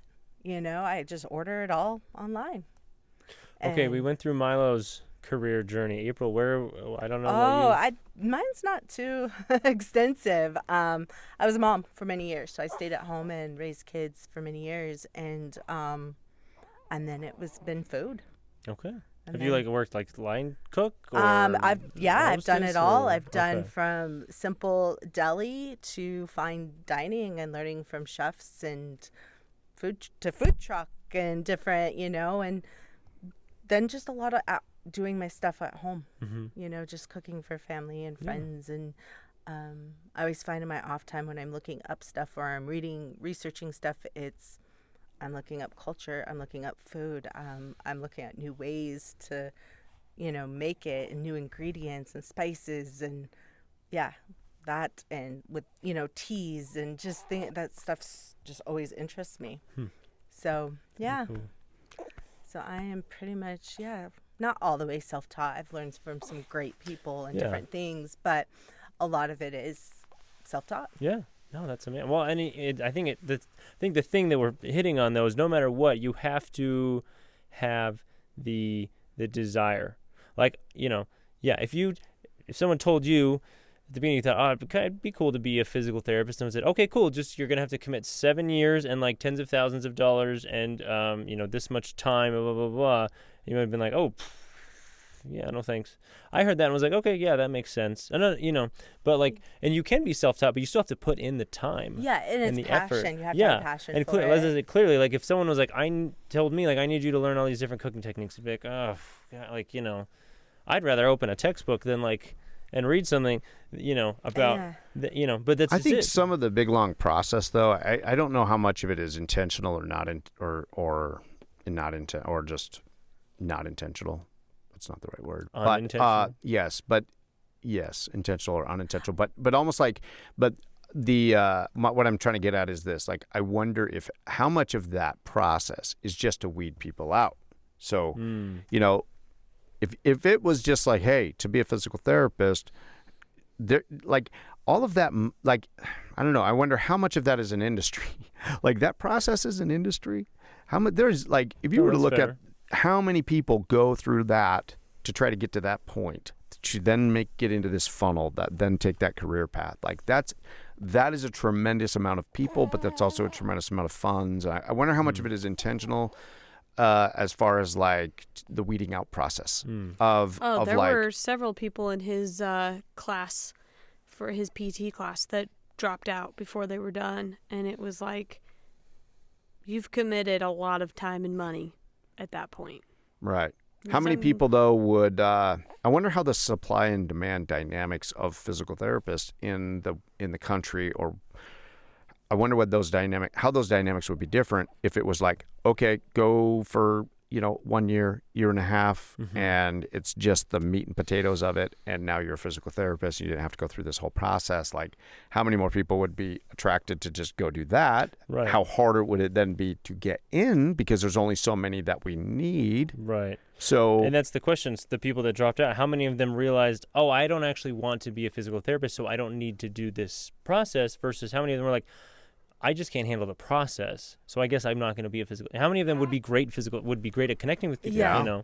Yeah. So The how whole many did we process lose to it. because they were like, I can't afford to, not work, to go into debt this much for this degree. I can't, I don't have the time to whatever. I had classmates who had like families, had, wife and kids, and I'm like, I can't imagine that pressure of like, I need to provide for this family, but I won't be able to do that until I've gone through all of, like that extra. Anyways, so, and I was told that back in like the early 90s was like even then it was just like there's a ton of it's very competitive to get into physical therapy, and you got to do all that stuff that you were saying, like even back then, like that was the same way, like it's been that way for so long. So I don't know, I wonder how different. Whoa. I heard that. Margot finally spoke up. She woke up and spoke up. Wow, what's going on over there? Margot. That Okay, was so here's recorded. what I want to. I just realized. So I'm now Alex and I are parents to this Margot person. Right. In case people weren't aware of that. This Margot person. Yeah, and so I, obviously like there's this element of like, okay, I have to just like provide, like keep her alive and like safe and like all those things, but also like I want her to grow up to be a like good human being and like figure these things out. So as parents, how did you like raising kids? We've talked about like having that passion and like wanting to like apply yourself and parental influences. How do you would you have help advice? us figure out getting how at. to do that, because I don't even know how to do that for myself. So I'll tell you, my shift was Please help me. I speak too much, but my shift was this. Like, I recognized back then that I'm like, oh, like there's all this pressure. Like, this is the plan. You're supposed to follow the plan. And I wasn't good at following the plan on a lot of levels. Okay. And I recognize there's a lot of people that aren't. And I thought, it seems like we're all told this is the plan. So at least I hope what my kids got out of it, where I was trying to be at, was there's no plan. I'm like, the plan is, what do you want it to be? I'm hoping that my kids felt more like, okay, like I supported whatever. Like, I didn't really support, like, I was not a big fan of like Alex going off to college. Like, I knew what was going to happen at college He knew I for was going to Alex. struggle. Right. And where she struggled like with student loans, like I everything that happened there, like I knew that Alex, I didn't want her getting any student loans. I didn't want her doing any of that stuff. I was like, she should go do it this way. But there was times where there was resistance to, like, I just figured out that I was like, oh, Alex has to go learn things the hard way. So eventually I just got to where I was just like, yeah, do that. I don't know. maybe you should just get a big fat student loan. And I would just be like, yeah, right. I didn't think she should actually be there even in the first place. Okay. But then there was a side of me that says Alex needed some type of structure. She does need structure. She does need that accountability. I was actually like, hey, maybe you should go to the Air Force Academy. You know, not because I was like, oh, I'm pro Air Force or, oh, I'm pro whatever. But I also knew that Alex was super intelligent, but she also needed structure. She needed somebody to be like, hey, this is where you need to go at this time and just do this. And like, you're going to go through this program and it's going to be tough and you're whatever. But she would then come out with, you know, some direction. She could do whatever. And I guided her, but I didn't want it to be about pressure. I didn't want her to be like, my dad thinks that this is what I have to do. And if I don't do this, I'm going to let him down. So I was always trying to be like, hey, go test waters and things. But whether you do it or not, I don't really care. Have a direction, but, you know, have a direction. That came across too. And if the direction changes, go with it. Like, you know, like if you find out that that's not where you want to be, or go taste many things.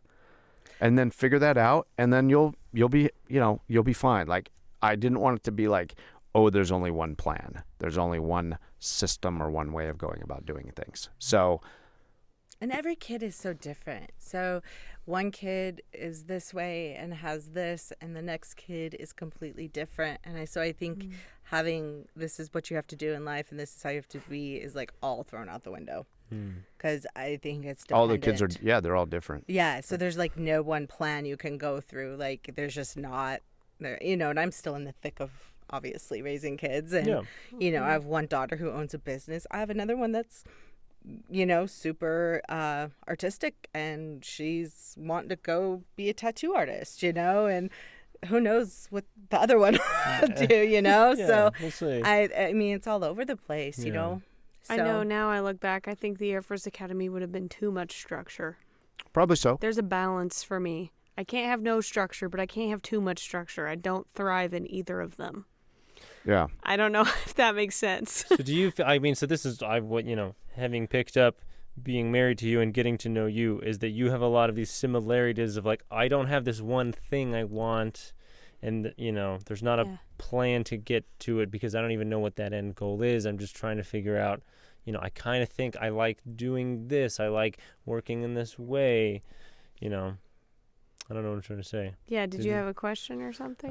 Just that I know we've, but just acknowledging, like, it's just interesting. I'm wondering where you will be at in, 20 more years. Yeah, me too. So there you go. So, I've been wondering that my whole life. I don't know. I move along, and like I said, every couple of years, I'm like, this thing is interesting to me. I could do that, and then I'm like, yeah, I could probably do that, but this thing is interesting to me now, and oh, I'm learning about this now, and I'm like, and I don't know. I think that's okay. Yeah. I'm like, hey, do this for 10 years. And when you're tired of it, go do something else. I don't even know if I want to do any one thing for 10 years. Well, that sounds like too long. You know what I'm saying? Like I'm saying as in like the experience of life. If you want to look at life, like if you want to figure out like that success or whatever is only based on like how many, whatever the tally sheet says in a bank account or what a pension is or whatever, like there's those people who think that like success is all based around this, but like I look at it like this. You're here, you've got this one life, you could sit in that cubicle, or those people who go underground and they're always at that one place, and you can do that, and that's for people. Like that's for some people. And I don't know. I think it's for less people though than what we think. Yeah. There's some people that can do that and that's all they want to do. But I think some people just do it out of like lack of options or lack of courage to take some other leap. But I feel like, hey, if all you did was one thing in life and you didn't experience other things or go take a chance and learn other things and be open to other things, then you've lived a very poor life. Like I just, that's where I've looked at it with my kids is like, with Andre, like I encouraged him and I funneled him in that direction, honestly. Like I funneled him in that direction because I was like, okay, like I think he will respond well to this. Like I think this is, for him all the time. I was trying to like just encourage them with I guess trying to just encourage and with their potential and some things like that, but not being like, this is what you should do or this is what you need to do. And I knew that was for Andre wasn't what was for Alex. I did encourage that at the time because of that's who Alex was at the time, or I saw the needs or the things in Alex that I was like, like I would never send her to like, I wouldn't encourage her to go do what Andre did, but in a similar way, under a different atmosphere, she might actually, that might help her. And when she didn't go that way and there were some other things, I realized like, I was telling her like, hey, you could go to college and have all of this paid for. You just need to go do these scholarships. But there wasn't the follow through on, hey, just go follow up with the counselor. And like, you need to go do these things. And there wasn't that follow through on those things. So I was like, oh, okay. Then I was like this, you should just go get some big fat student loans. And that's where, she was like, I don't know how I'm going to pay for this. I don't know. I guess people who do this just get big fat student loans, right? So then it was like, okay, but her first couple years experience in college, I mean, you have all the potential in the world. You're the smartest person in the world to me. But I also know that there's a lot of me in you. I know that there's a lot of whatever. And knowing you, I failed. knew. Well, it wasn't. You learned a lot of things. No, but you learned a lot of things about yourself. I literally failed. Like I failed out of college. But it wasn't that you like. It's not that you could have gone there, and if you could have settled into the program with the right strategy and the right mind frame, you would have been just as high up and successful as anybody else there. You were there figuring yourself out. I realized that I was like, she's going to have to go figure herself out. She may figure this out. It may click for her at a certain point, and then like she takes off with this system. Or she may not. At a certain point, though, I had to go just be like, as a parent, you kind of go, hey, there's some hard lessons. Like that's a really hard spot. You want to push and guide your kids, and you want to just be like, don't make these mistakes. Like, and then you get to a certain point where you're just kind of like, go make these mistakes. Go make these mistakes because you're not going to learn this. You're not going to do this until you experience this. I can't protect you from this. I want to protect you from everything. But then you just get to a point, we experience this with our kids where we're just like, I can't protect you. You won't let me. So you want to protect them and you want to do all this stuff. And as parents, that's what you want to do. Obviously, you want to take all the hardships away. But at the end of the day, your kids won't be happy. And at the end of the day, that's all you want for your kids. It's just them to be happy. Yeah. And not just be happy in that, cliche, I just want to be happy and whatever. Satisfied. That satisfied, that happy, like you just want them to be them. And that's a good point. That was what I was going to say about me going to school. You were talking about like, she needs to go and figure out who she is, whatever. I don't think I figured out who I was there. I think I figured out who I wasn't. Exactly. Yeah. And it's still taking me a long time, probably even more time to figure out who I am. But a lot of my experience have just helped me figure out who I'm not. And it's helping me narrow it down. I don't know if that You know makes what, sense. though? It's like... I'm doing it the hard way. Yeah. But you are, but you're not. But also, there's a lot of people that don't figure out who they are until they're 40-something, 50-something years old. Like a lot of people spend years in an industry or in a line of work or a career that they're just unsatisfied with. And they're just like, I just spent all these years. That's not who I am. And all of a sudden they're like, I like making such and such, and that's where I'm happy. And like they find their happy place. So if you find it in your 20s, amazing. Most people don't. Score. If you find it in your 30s, amazing. Most people don't. Yeah. So that's why I'm never like nervous for you or change. People change. You talk to my grandma, she's like every 10 years you go through a shift and you change. Yeah. And I look at Connor, right? And I'm like, hey, all the time I'm just like, dude, just go figure it out. Like like Connor is the type too. He'll be like, and we all are. We're all like, okay, I'm going to do this because I think like this is what people think I'm supposed to do, or whatever. We can all have some people can have that tendency more maybe than others, but like Connor, I always try to tell Connor, like he's like calling to tell me something, or he's like, hey, I think I'm going to move to Utah because of this. I'm like, no, don't make any excuses about it. Go because you want to go. Don't think it's going to be like, answer to go. anything. It's not going to be an answer to anything. Like go do it just to go do it, and don't give me any reasons. You don't owe me any explanation. Like go experience things, go taste things. Like you're gonna figure that out. Connor's same way, super intelligent. Once he focuses on something, he goes with it, and he's just got to go and he's figuring that out, and he's making his own way out there, and that's his process. Everybody's process is different. Your Yeah. daughter, her process is going to be different. And it's like, Yeah. I just feel like we as parents, like, Just have to love them. yeah, Lots of I love. try to find, I definitely want them to meet their potential, but what I think their potential is and what they think their potential is are two different things, and how they realize that is just completely different than what I think as we as parents like I mean, like, your parents were kind of like, okay, like, why would you sell yourself short? Why wouldn't you just go all the way and go do this or whatever? Like, who knows, man? You might become like, as you go through your career, like, who knows what your potential really is, and who knows Right. where that leads to, and whatever, Doors it and opens. right, and some things like that. So, I think as parents, all you can do is let them know that there's many ways, and open to the fact that, hey, there's many ways that people find success in life, whether it's about money or whether it's about just like I view, whether fulfillment, some different things. Like, I think it's just about letting them go figure that out. Because let's say you had just done what they thought you should do, and you just, like, how sad would that be if you made it and you're 42 years old and you're just like, I don't enjoy being a surgeon, and I did all those years, and I Right. did whatever, but I did it because people who I trusted with this said I should go do this, and this was my potential, and I made it. I made it, and here I am, and I did have what it took to learn all of that and stick all of that out. But am I fulfilled, and is this what I really want to do? Like, and I think that's all we can do is encourage our kids to find that on their own early. And you always can make the money. You can't always get your time back. Mm-hmm. No. Time is your most valuable resource. No, absolutely. One thing I was going to throw out, Dad, was one of the things that you said that changed it for me, the way I looked at some things, was a couple years ago we were on the phone, and I don't even know what we were talking about, but I said something like, oh, I know you just want me to work hard and be happy. And you said, I don't even care if you work hard. I just want you to be happy. And I was like, oh.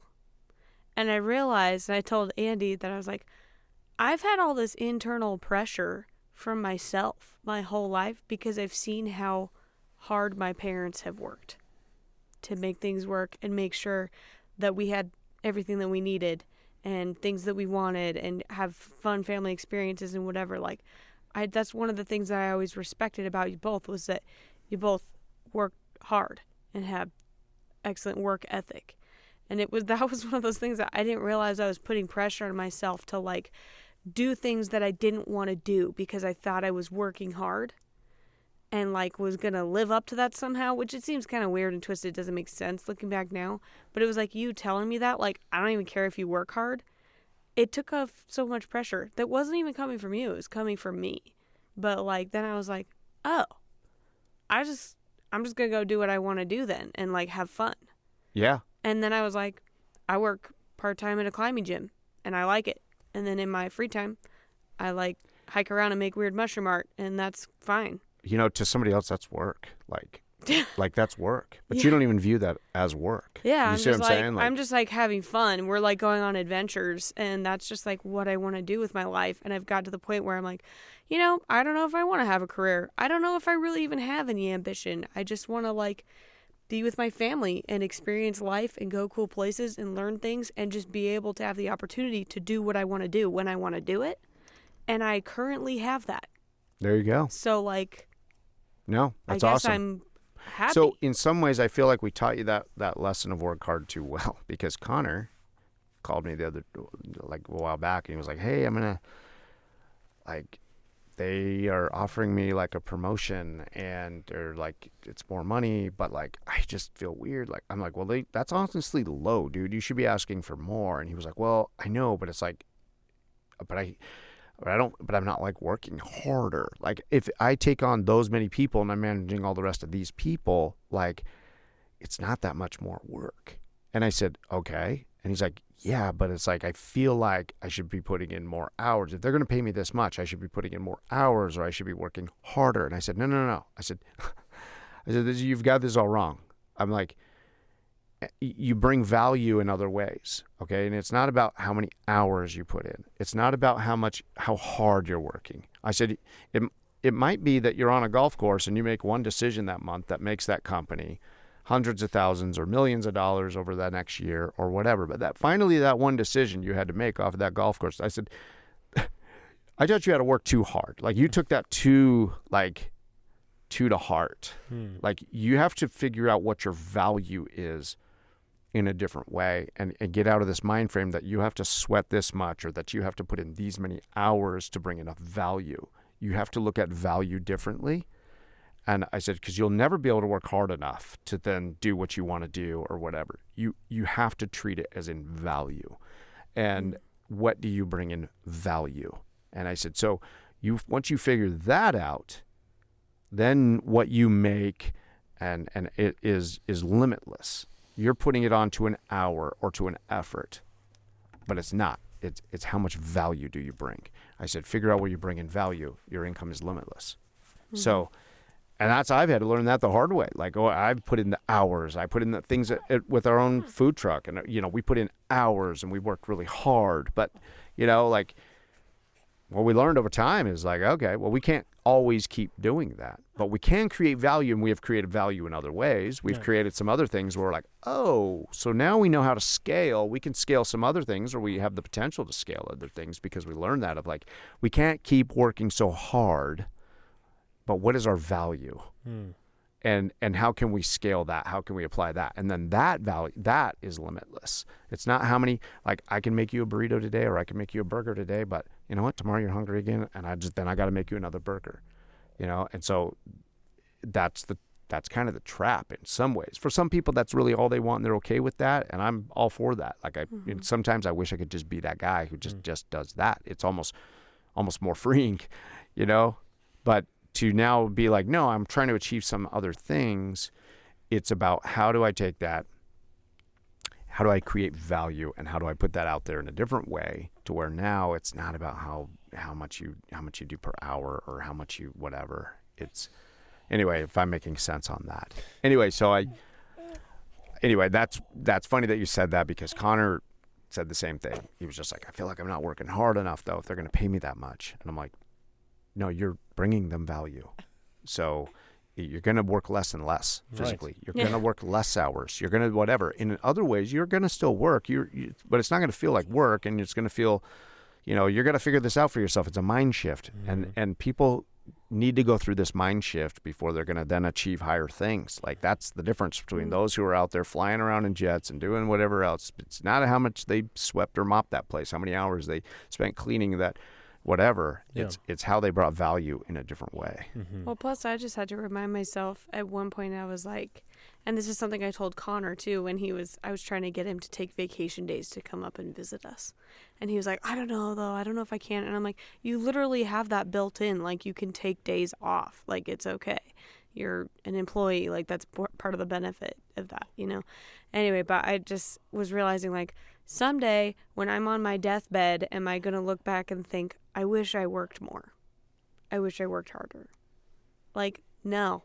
I think my values of, different kind of value in a way is I'm going to look back possibly and I would want to have done more things, experienced more things, been more places, spent more time with my family, like that kind of thing.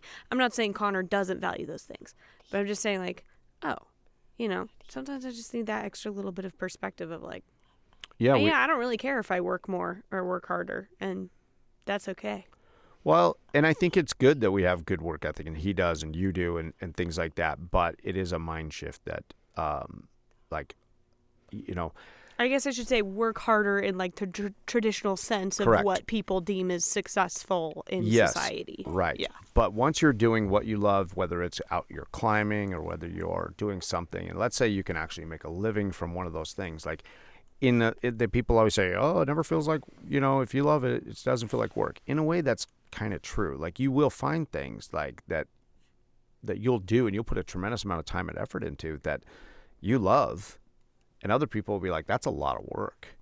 to you it doesn't feel like work. I hear about like these death marches you'll just go do and you'll go challenge yourself. Like, and I'm like, that's a ton of work. Like, you know, and to some people that's work. But how much success do you feel at the end of that, and personal satisfaction or whatever it is you're getting out of it? Like, that's a lot of work to somebody What else. are you getting out So of that? whatever you're getting out of that, like I nobody understands that. But no, I'm just saying, like, I'm saying it doesn't matter if it's, do you wish you'd have worked harder?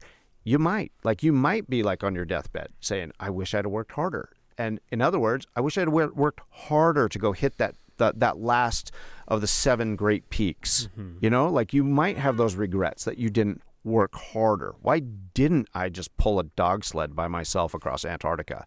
You know, like in some ways you might say to yourself, I wish I had worked harder. It just changes. It's what your perspective is then. That's how you define on it work as well. It's not about, did I go put in enough hours at, you know, for that company, or is it, should I have worked harder at maintaining those relationships with so-and-so or with my family, or should I have worked harder at bettering myself and not being such an introvert, and I had more to offer this world. Like, you'll be on your deathbed probably, like if you can go to your deathbed with no regrets of that you didn't, you know, I think in some ways I feel like it's a very few people who can get there and not have any of those regrets. Like I feel like, I mean, that's the goal. I would hope to get there and do that. But I think in some ways it depends on how you look at it. Like, I don't think anybody's going to sit there and wish, oh, I wish I'd have gone to work for that guy. I should have worked for that guy harder. But in some ways, it's the things that you love doing and the things that bring you big satisfaction and big sense of accomplishment. Yeah, you're going to wish you worked harder. Yeah. So I guess, What do you get out of that, Andy? Let's get back to that. What are you doing over there? I don't know. I'll call Alex and she'll be like, I'm like, hey, what's that? So what do you guys do? And she's like, Andy's working. He's hiking like straight uphill for 17 miles. And he's actually by himself. And he likes to push his body to the very, very limit.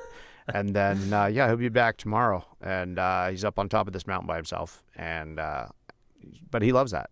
Yeah. That's what she says. That's how she explains it. That's pretty much how I explain it. No, so in my head, I'm like, could someone fly a drone up to the top of this peak and get an amazing view and, you know, ultra HD 4K? Yeah, totally. And could you put on virtual reality?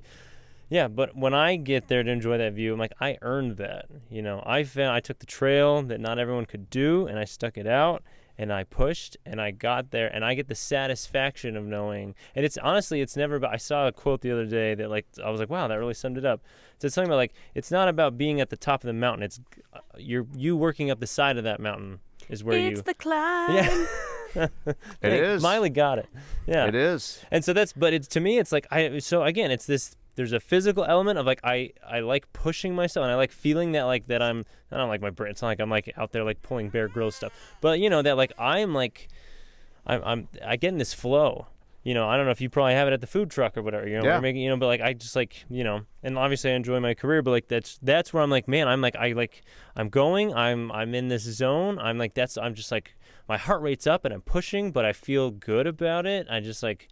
And then I, like, finally, you know, I make it. And for me, it's always when I'm on my way back down, I think, that wasn't as hard as it could have been. I like that. But, like, so I have this weird thing. Like, I'm still trying to find, like, where's my point of, like I did the Grand Canyon rim to rim. And I woke up, like, you know, which is 20, I think it's about it's like 24, 25 miles. Somewhere. I started from the north rim, so I came down 7,000 feet, went, you know, so many miles across, and then came back up, you know, 20-something miles. Thousands of feet of elevation gain, and I woke up the next day and I did a bit of stretching and then I felt fine. Yeah, and you're like, and I didn't work hard enough. But like other people, but were like, I did the Grand Canyon rim to rim after that, and I woke up the next day. It took me like twice as long, not twice as long, but yeah. I woke up the next day and my body was broken. Yeah, that hike breaks people. Yeah. I shed a lot of tears. And I'm not that trying trail. to make. I'm so I just like I woke up and I was like, I could do that again right now. Like, I could just turn around and go do it again. So I have this weird, I don't know, I just like, I like that feeling of, like, pushing myself in that way because it takes a mental component. That's what I like about rock climbing is like there's a physical element, but there's a mental component of overcoming that fear of falling and working through, if there's just a trail up a mountain, you follow the trail. If you're like outside climbing up the side of a cliff, you're kind of figuring out like, okay, can I put my hand in? Will that support my weight? If I shift my body this way, is that going to be beneficial or is that too far, So I like that element of, I like backpacking. I want to get into snowshoe backpack. Like I want to go do that. Like how can I make that harder? Walking with all the gear I need in the summer, that's not bad. What if I do it in winter with snowshoes? Can I carry the pack? I should probably pull a sled. Can I do the going to the sun road, like one side of Glacier National Park to the other? Can I just like follow that for 3 days with everything on my back and not get attacked by a mountain lion? Like something about that. Do you follow David Goggins? I know I've like listened to his Joe Rogan, the 1 or 2 episodes of him on Joe Rogan's podcast, but I haven't yet. And I feel like other people have mentioned him. I feel like I You need should to read his book, I get into bet. his thing. Have you read his book? No. But you should read it. I recommend the audiobook. I've Okay. heard you talk about it, and I've listened to the Check it out. podcast as well. And Well, I mean, here's a guy who has he spent his life figuring that, like doing that of like, okay, like I need to tough it out. Like I need to figure this out. Anyway, I could go into a whole David Goggins thing, but it's very much like he's now like multimillionaire guy, but he's forcing himself. He gets up at 3 a.m. and it's a snowstorm and he's out there and he's running and he's beating himself up, like yelling at himself. Like he'll copy off all the meanest comments of that people say on his social media, and he'll record them and put them on in earbuds of them just berating him. So that because he's like developing, because he's out there, it fuels him, and and he's building calluses in his mind over it, and he's just like, this just like crazy stuff where he's like, hey, like I'll be out there, like he'll go do the Death Valley, ultra marathon, while he's training for that, he's like. He sees this guy who's wearing this, who's wearing all these weights, who's wearing a weighted backpack, rucksack, who's like just out torturing himself, basically. Like some people they just won't get it, but he'll see another guy out there while he's training for this ultra marathon or whatever, who is just out there punishing himself to just see what he can do, what his limitations I are. know what my limits are. And you know what? The thing that I figured out that for me, it's not even about the activity. It's that when I'm out there in the middle of nowhere with no cell service, I don't have to worry about my grocery list or the laundry or how things are going. For me, it's like that's when I truly can put all of those things aside. And that's when I'm really figuring. I'm like, that's when I'm having the conversation with that therapist. Oddly enough, is on the side of a mountain when I'm like chugging along at 3.5 miles an hour, several hours in, just like eating food for fuel and not for flavor, and and that's when I'm like really like, who am I? Like, who do I want to be? Who do I want to be when I come back from this? So it's like I have to have that physical element. So I don't know if the isolation or the physical element, but I need that in order to like get into my own psyche. So here's a guy who's like gone and done the system, who's put in the years, who's a physical therapist. But is that who you are?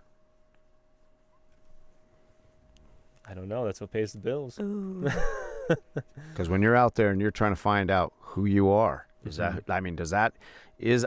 pays bills, right? Yeah. It does. But I don't mean to sound so dismissive of. I enjoy what I do, and No, I know, and I'm not being dismissive of That's it not either. your whole identity. But I'm saying is that Correct. that isn't like the big decision that we think it is when we're younger and we're like, what am I going to be? True. Like we put all this pressure on ourselves to figure out like, what am I going to be? I like think what am of I it going as- whatever. And like once you come down to it, that pays the bills. Yeah. But you're out there pushing yourself, doing completely different things, having other conversations with yourself, really trying to figure out who you are and what Right. you are. And those things are separate as what I explain it as I found a thing that I enjoy that I when I wake up on Monday morning I don't think, oh man, I gotta go. I'm like I like working with kids. I like seeing them make progress. Yeah. And unlocking and like taking kids who I try and sorry I get emotional about it, so I'm trying to not get too, but seeing kids who feel like they see other kids doing things that they can't do, and seeing how early on they get this feeling of, oh, I can't do that. Oh, in me in the clinic with them saying, we're going to try this thing. And they say, I can't do that. And I say, we haven't even tried it yet. And they just have this identity of like, oh, I'm disabled. Oh, I can't. Oh, I have this, my leg doesn't work like everyone else's, so I can't do these things. And so for me, I don't even think of it as I'm here to like get you to, it's like, I want you, it's like, I can't, I want these kids to walk away being like, oh, maybe I can't do it like everyone else can, but I can figure out a way that I can do it. You want them to get out and try to discover what their true limit is. I think so. I have a lot of kids who, and I have a lot of parents of these kids who are like, well, my kid can't do it. I'm like, that's just it. That's just it. I get that you're trying to keep them safe, but your kid wants to be out there. Your kid wants to be out there falling on the playground with everyone else. Why are you not letting them? Because his leg is, like. Anyways, so I found a thing that when I wake up Monday morning, I enjoy it, but I'm able to step away from it. It's in demand enough that I feel, I can see myself doing it for the next 30 years, but I don't feel tied down to it. Where if some other opportunity came up and I really wanted to, anyways. So I'm really glad I figured it out, because it was a journey figuring out physical therapy and then figuring out, I want to do physical therapy. I want to do it with kids and not adults, because adults they're too jaded. They're already too. They hate their bodies. They have no connection to it. And it was so frustrating trying to get adults to be like, I'm not trying to ask you to be an athlete. It's just like, if you want to not have back pain, there's a few easy things we can do. And how many people are like, I'm not willing to do them. And I'm like, I can't help you then. I can't do that for you. But I get kids who are like, I just want to like be able to run around and play. I want to play baseball, and I don't know, my mom doesn't think I can play baseball, but baseball looks fun. I'm like, okay, let's figure out what you need to do so that you can play baseball. Yeah. And anyways, I like that, but I like to get away from that, and maybe that's when you're grilling yourself and you're on these hikes and you're out there, you're pushing yourselves to those limits, and who am I? I mean, you're that guy who's in search of pushing those limits, but at work, maybe that's why there's a synergy between that guy and the guy who's at work, and why maybe that is who you are. Yeah. You're a person who wants to push and find your limits, but you also want to help others push themselves to like not be limited, and I don't know. So maybe and maybe you have found your thing, and you're like, that's your happiness is like, and that's what I feel like is really true happiness. If you can find out really what you love doing and get paid for it, then that's everything, right? No, I mean, but if you can also love what you do and be okay with the pay and not be, dissatisfied in life, I mean, that's true freedom. That's what, Well, and I have my boundaries with that. So everyone tells me, where you really make the money is if you opened your own clinic, right? Like if you are the one, like I work for someone. That's a different thing. And I saw my dad. So my dad, as a physician, he, not to get too into the weeds here, but he realized he wasn't enjoying being a doctor. Because, okay, so when you go to the doctor, what are all the things that frustrate you? When do you think, I got to go to the doctor? The wait, the process, the seeing so many people, the quick doctor visit of like 5 minutes and them not really knowing, they don't know you. Yeah. So my dad had, he's like, I come into a room and this patient that I, is already frustrated.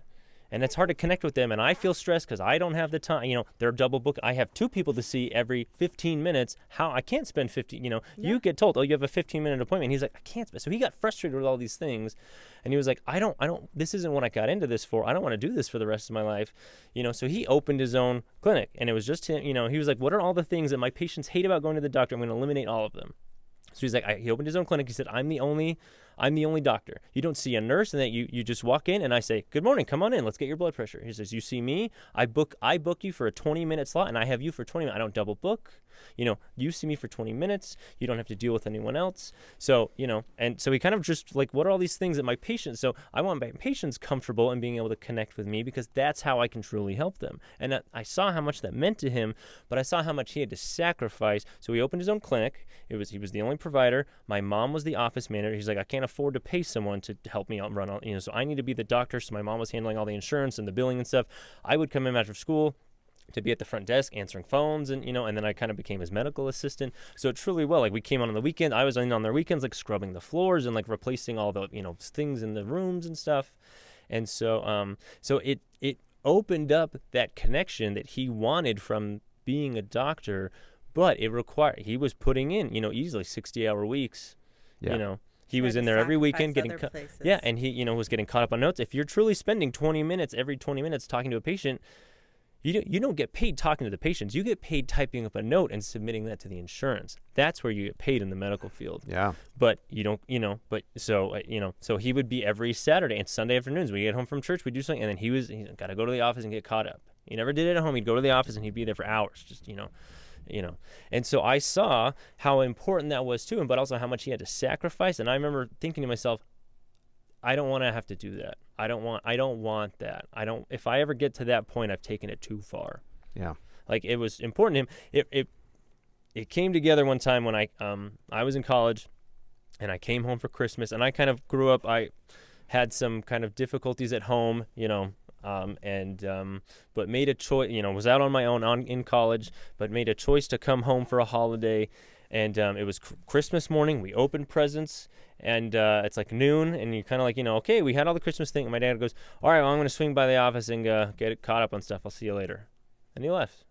And I think he just truly felt like, oh, I have a day off. I need to get, I can't fall behind, But I remember thinking, if I ever get to the point where Christmas Day, I'm thinking in the back of my mind, I'm worrying about work, like, it's gone too far. Yeah. So anyways, that's when people are like, oh, you can make money. The first thing I think of when people are like, you should open your own clinic if you're good at being a physical therapist. But you're not just you're a business owner, you're a manager, He has family members who, when we go, to a reunion or hang out with people, that'll be like, yeah, have you ever thought about you could do this and you could open your own practice doing this, and Alex could help you out by being whatever, she could manage the whatever, blah, blah, blah. And I'm just sitting there the whole time looking at him, and I know he's thinking, I don't want to do that. And I'm sitting there thinking, what makes you think I want to help him with that? I don't want to do that. What are you saying? Yeah. Yeah. But I think it's easy to get in that trap of, I think that's kind of, almost like an American mindset of like, be your own boss, but open your own thing, do your own. And, again, even thinking like comparing, I'm talking about my spot and, even Connor, I'm in a spot where like, oh yeah, I went through the system. I got my degree. I have all this stuff. And there's still, in my head, I'm like, oh, I've made it. Like, I'm comfortable. I make enough that, we have a good life. I get PTO. I'm able to go and enjoy my weekends and go do stuff. And, but there's still people being like, oh, you can squeeze that much more out of it. And it's, I don't know. There's always I'm not a one of those people. sacrifice one way or another. Like, Absolutely. yeah, you can do this. You can sacrifice this to get this, but you have to make sure that's what you want to sacrifice, because it's all like it's all relative. Yeah. It was Thomas Sowell who said, "There's no such thing as solutions. There's only trade-offs." Yeah. Yep. So, I agree. I see it right there. Like, people tell us all the time, "Oh, you guys should go open your own place. Oh, you guys should do this. You guys should hire a bunch of people. You should do this. You should do that." And like da da da da da, and like all that stuff. Same thing. And I'm just like, yeah, I could. Yeah. But that's not really what I want to do. Like, do I want to be? I get it. Same thing. So we made decisions a while back where we're like, we're not going to do that. Like, when people left, we were hiring and hiring and hiring, and we did have some other different goals. But then there was a shift. Anyway, that's a long story. But we noticed that, okay, I don't know that these are our goals anymore. The world's changed, and I don't know. And I think it's okay that we change with it. But as people left, we let them go, and then we just didn't replace them. And then we were like, we only want to do what we can do, and we want to keep it at this level. Right. And after a while, though, even that level was physically too much for us. But we were like, okay, we don't want to go do this. Or people think it's what is going to make us happy or make us successful is to go do this. And that was not our version. That was not our whatever. And we were okay with that. We're like, okay, we're not going to go that way. So I get it all the time. And people don't know. People always just want to be helpful, or people always think like, or they see potential in you, or they want you to, whatever they think. And they're just people do that all the time. You just say, sure. Yeah, that's an idea. I'll think about it. Yeah. Who knows? I could. Yeah, that's an option. But that's just, so I think that's, the kind of grand through line here is that we're all just kind of on this journey figuring out, what do I really want from life? What things am I willing to give up for that? And, like you said, the trade-offs of, how do you find that balance? And it changes, I'm sure, 20-year-old Milo had very different goals than 40-year-old, 50. I don't know how old you are, 50-something. 50? 51? Wow, he said 40. I'm 49. Are you? Okay. Yeah. Is your Still mom in my 40s. Is your mom 50? Yeah, she just turned 50. Okay, so I knew he someone. turned Yeah, 50. no, I know. 50. I'm kidding. I always tell April all the time I'm 50.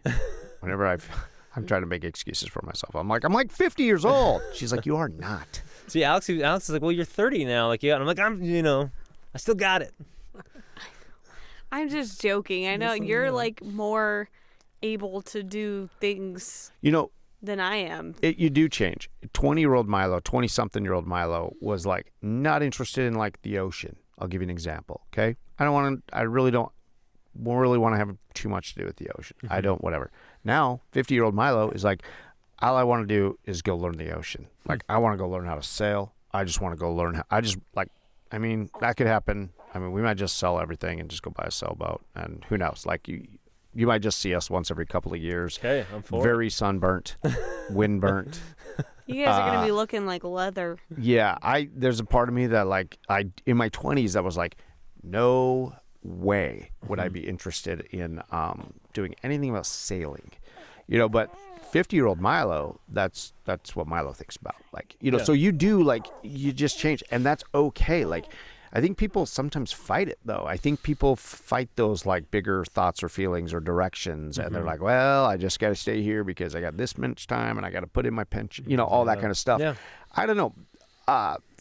85-year-old Milo is probably going to be welcoming you guys at Walmart, and I'll be okay with it. I'll be rich with experiences. Now I look at those people, and I'm like, maybe they were just they just took a lot of chances, and they lived full lives, and this is what they wanted, and whatever, I always think about that when I'm walking through. I'm like, is that person here because they wanted to be here? Some of them just want to be there, or whatever. I always look They just wanted to get out and see people and say hi to people every When day. I was younger, I looked at people that I thought were in jobs that weren't like, that I felt in my mind were below their station. I thought, oh, like, what mistakes did they make? But now I'm like, oh, like, I get it. Like, now I look at it differently. Like, oh, like, there's those trade-offs. And like, or there's like, maybe that's like the best part of their day. My dad, like the things he's done. And all of a sudden he was just like, man, I think I want to work at Ace Hardware and just talk to people and hang out. And I'm like, and all the things he, like, in his career and everything else. And like, now that's like, I'm like, Dad, you should do that. Like, that would be awesome for you. Super fulfilling. Like, he would love that. Oh, totally. Well,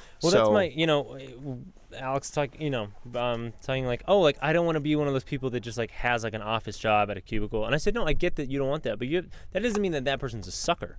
There's plenty of people that are probably like, hey, I do my 40 hours and then I'm done and I can go do the things I like and I get my PTO and I'll get my pension and, like, power to them. If the thing is, if you are satisfied with that, by all, like you said, 100%. If you're happy with that, be happy with that. 100%. But if you're not, don't let that stop you.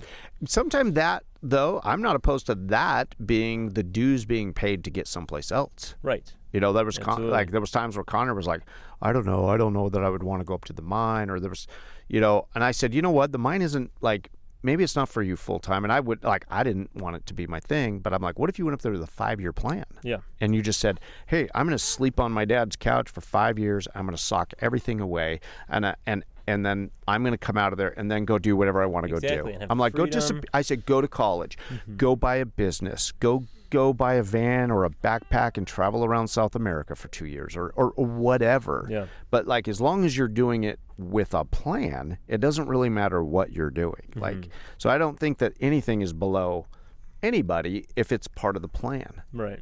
So anyway, hey, I got to say, I know. Our first granddaughter, our first grandchild is pretty amazing that they can do a 2-hour and 30-minute podcast. She's a trooper. I'm telling you, this is her every day. She's pretty chill. Yeah. She's the coolest. But also, I do feel a little bit neglectful. What? Just a little bit. I'm glad April's here hanging out with her. That's true. Is that Mom? That's the reason. I think, once she showed up, I was like, oh, that's what, if anything ever gets in the way of this, then it's going to, whether that be work or back, anything that I think is cool, like, obviously I need to be me and we need to be us as a couple. And I need to be me. Yes. But I think, that was I don't know, I'm just one of those people, I've always wanted to be a dad. And so once that happened, I was like, this is the most important thing that will ever happen. Everything else is, no one's going to care 100 years from now how good of a physical therapist I was. You know? Yeah. Or how far I backpacked or whatever. Any of that. Anyway. No. Perspective. Yes. Deep thoughts. Thanks you guys for coming in here in the old Big Fat Studios and doing some time with us. And I never even did like official intro, and I'll add an intro later, and Okay. I'll add the ba-dum-bum-bum-bum, ba-da-ba-da-ba-da-ba, all that in there. But no, it's been awesome. It's been good. It's been great having you little special little Thanksgiving session here. Yeah. Thanksgiving/birthday session. Yeah. That's right. That was me. Happy birthday to me. How old are you now? I will be 31 next Monday. Holy mackerel. I know. I know, you're so old. An old man. I'm spry. David Goggins, man. I'll check him out. That's your guy. Okay. My guru. Yeah. Thanks for having us. Thanks for letting us see how the sausage is made. Yeah. All Margo right. didn't like that. She's over it. Harsh critic.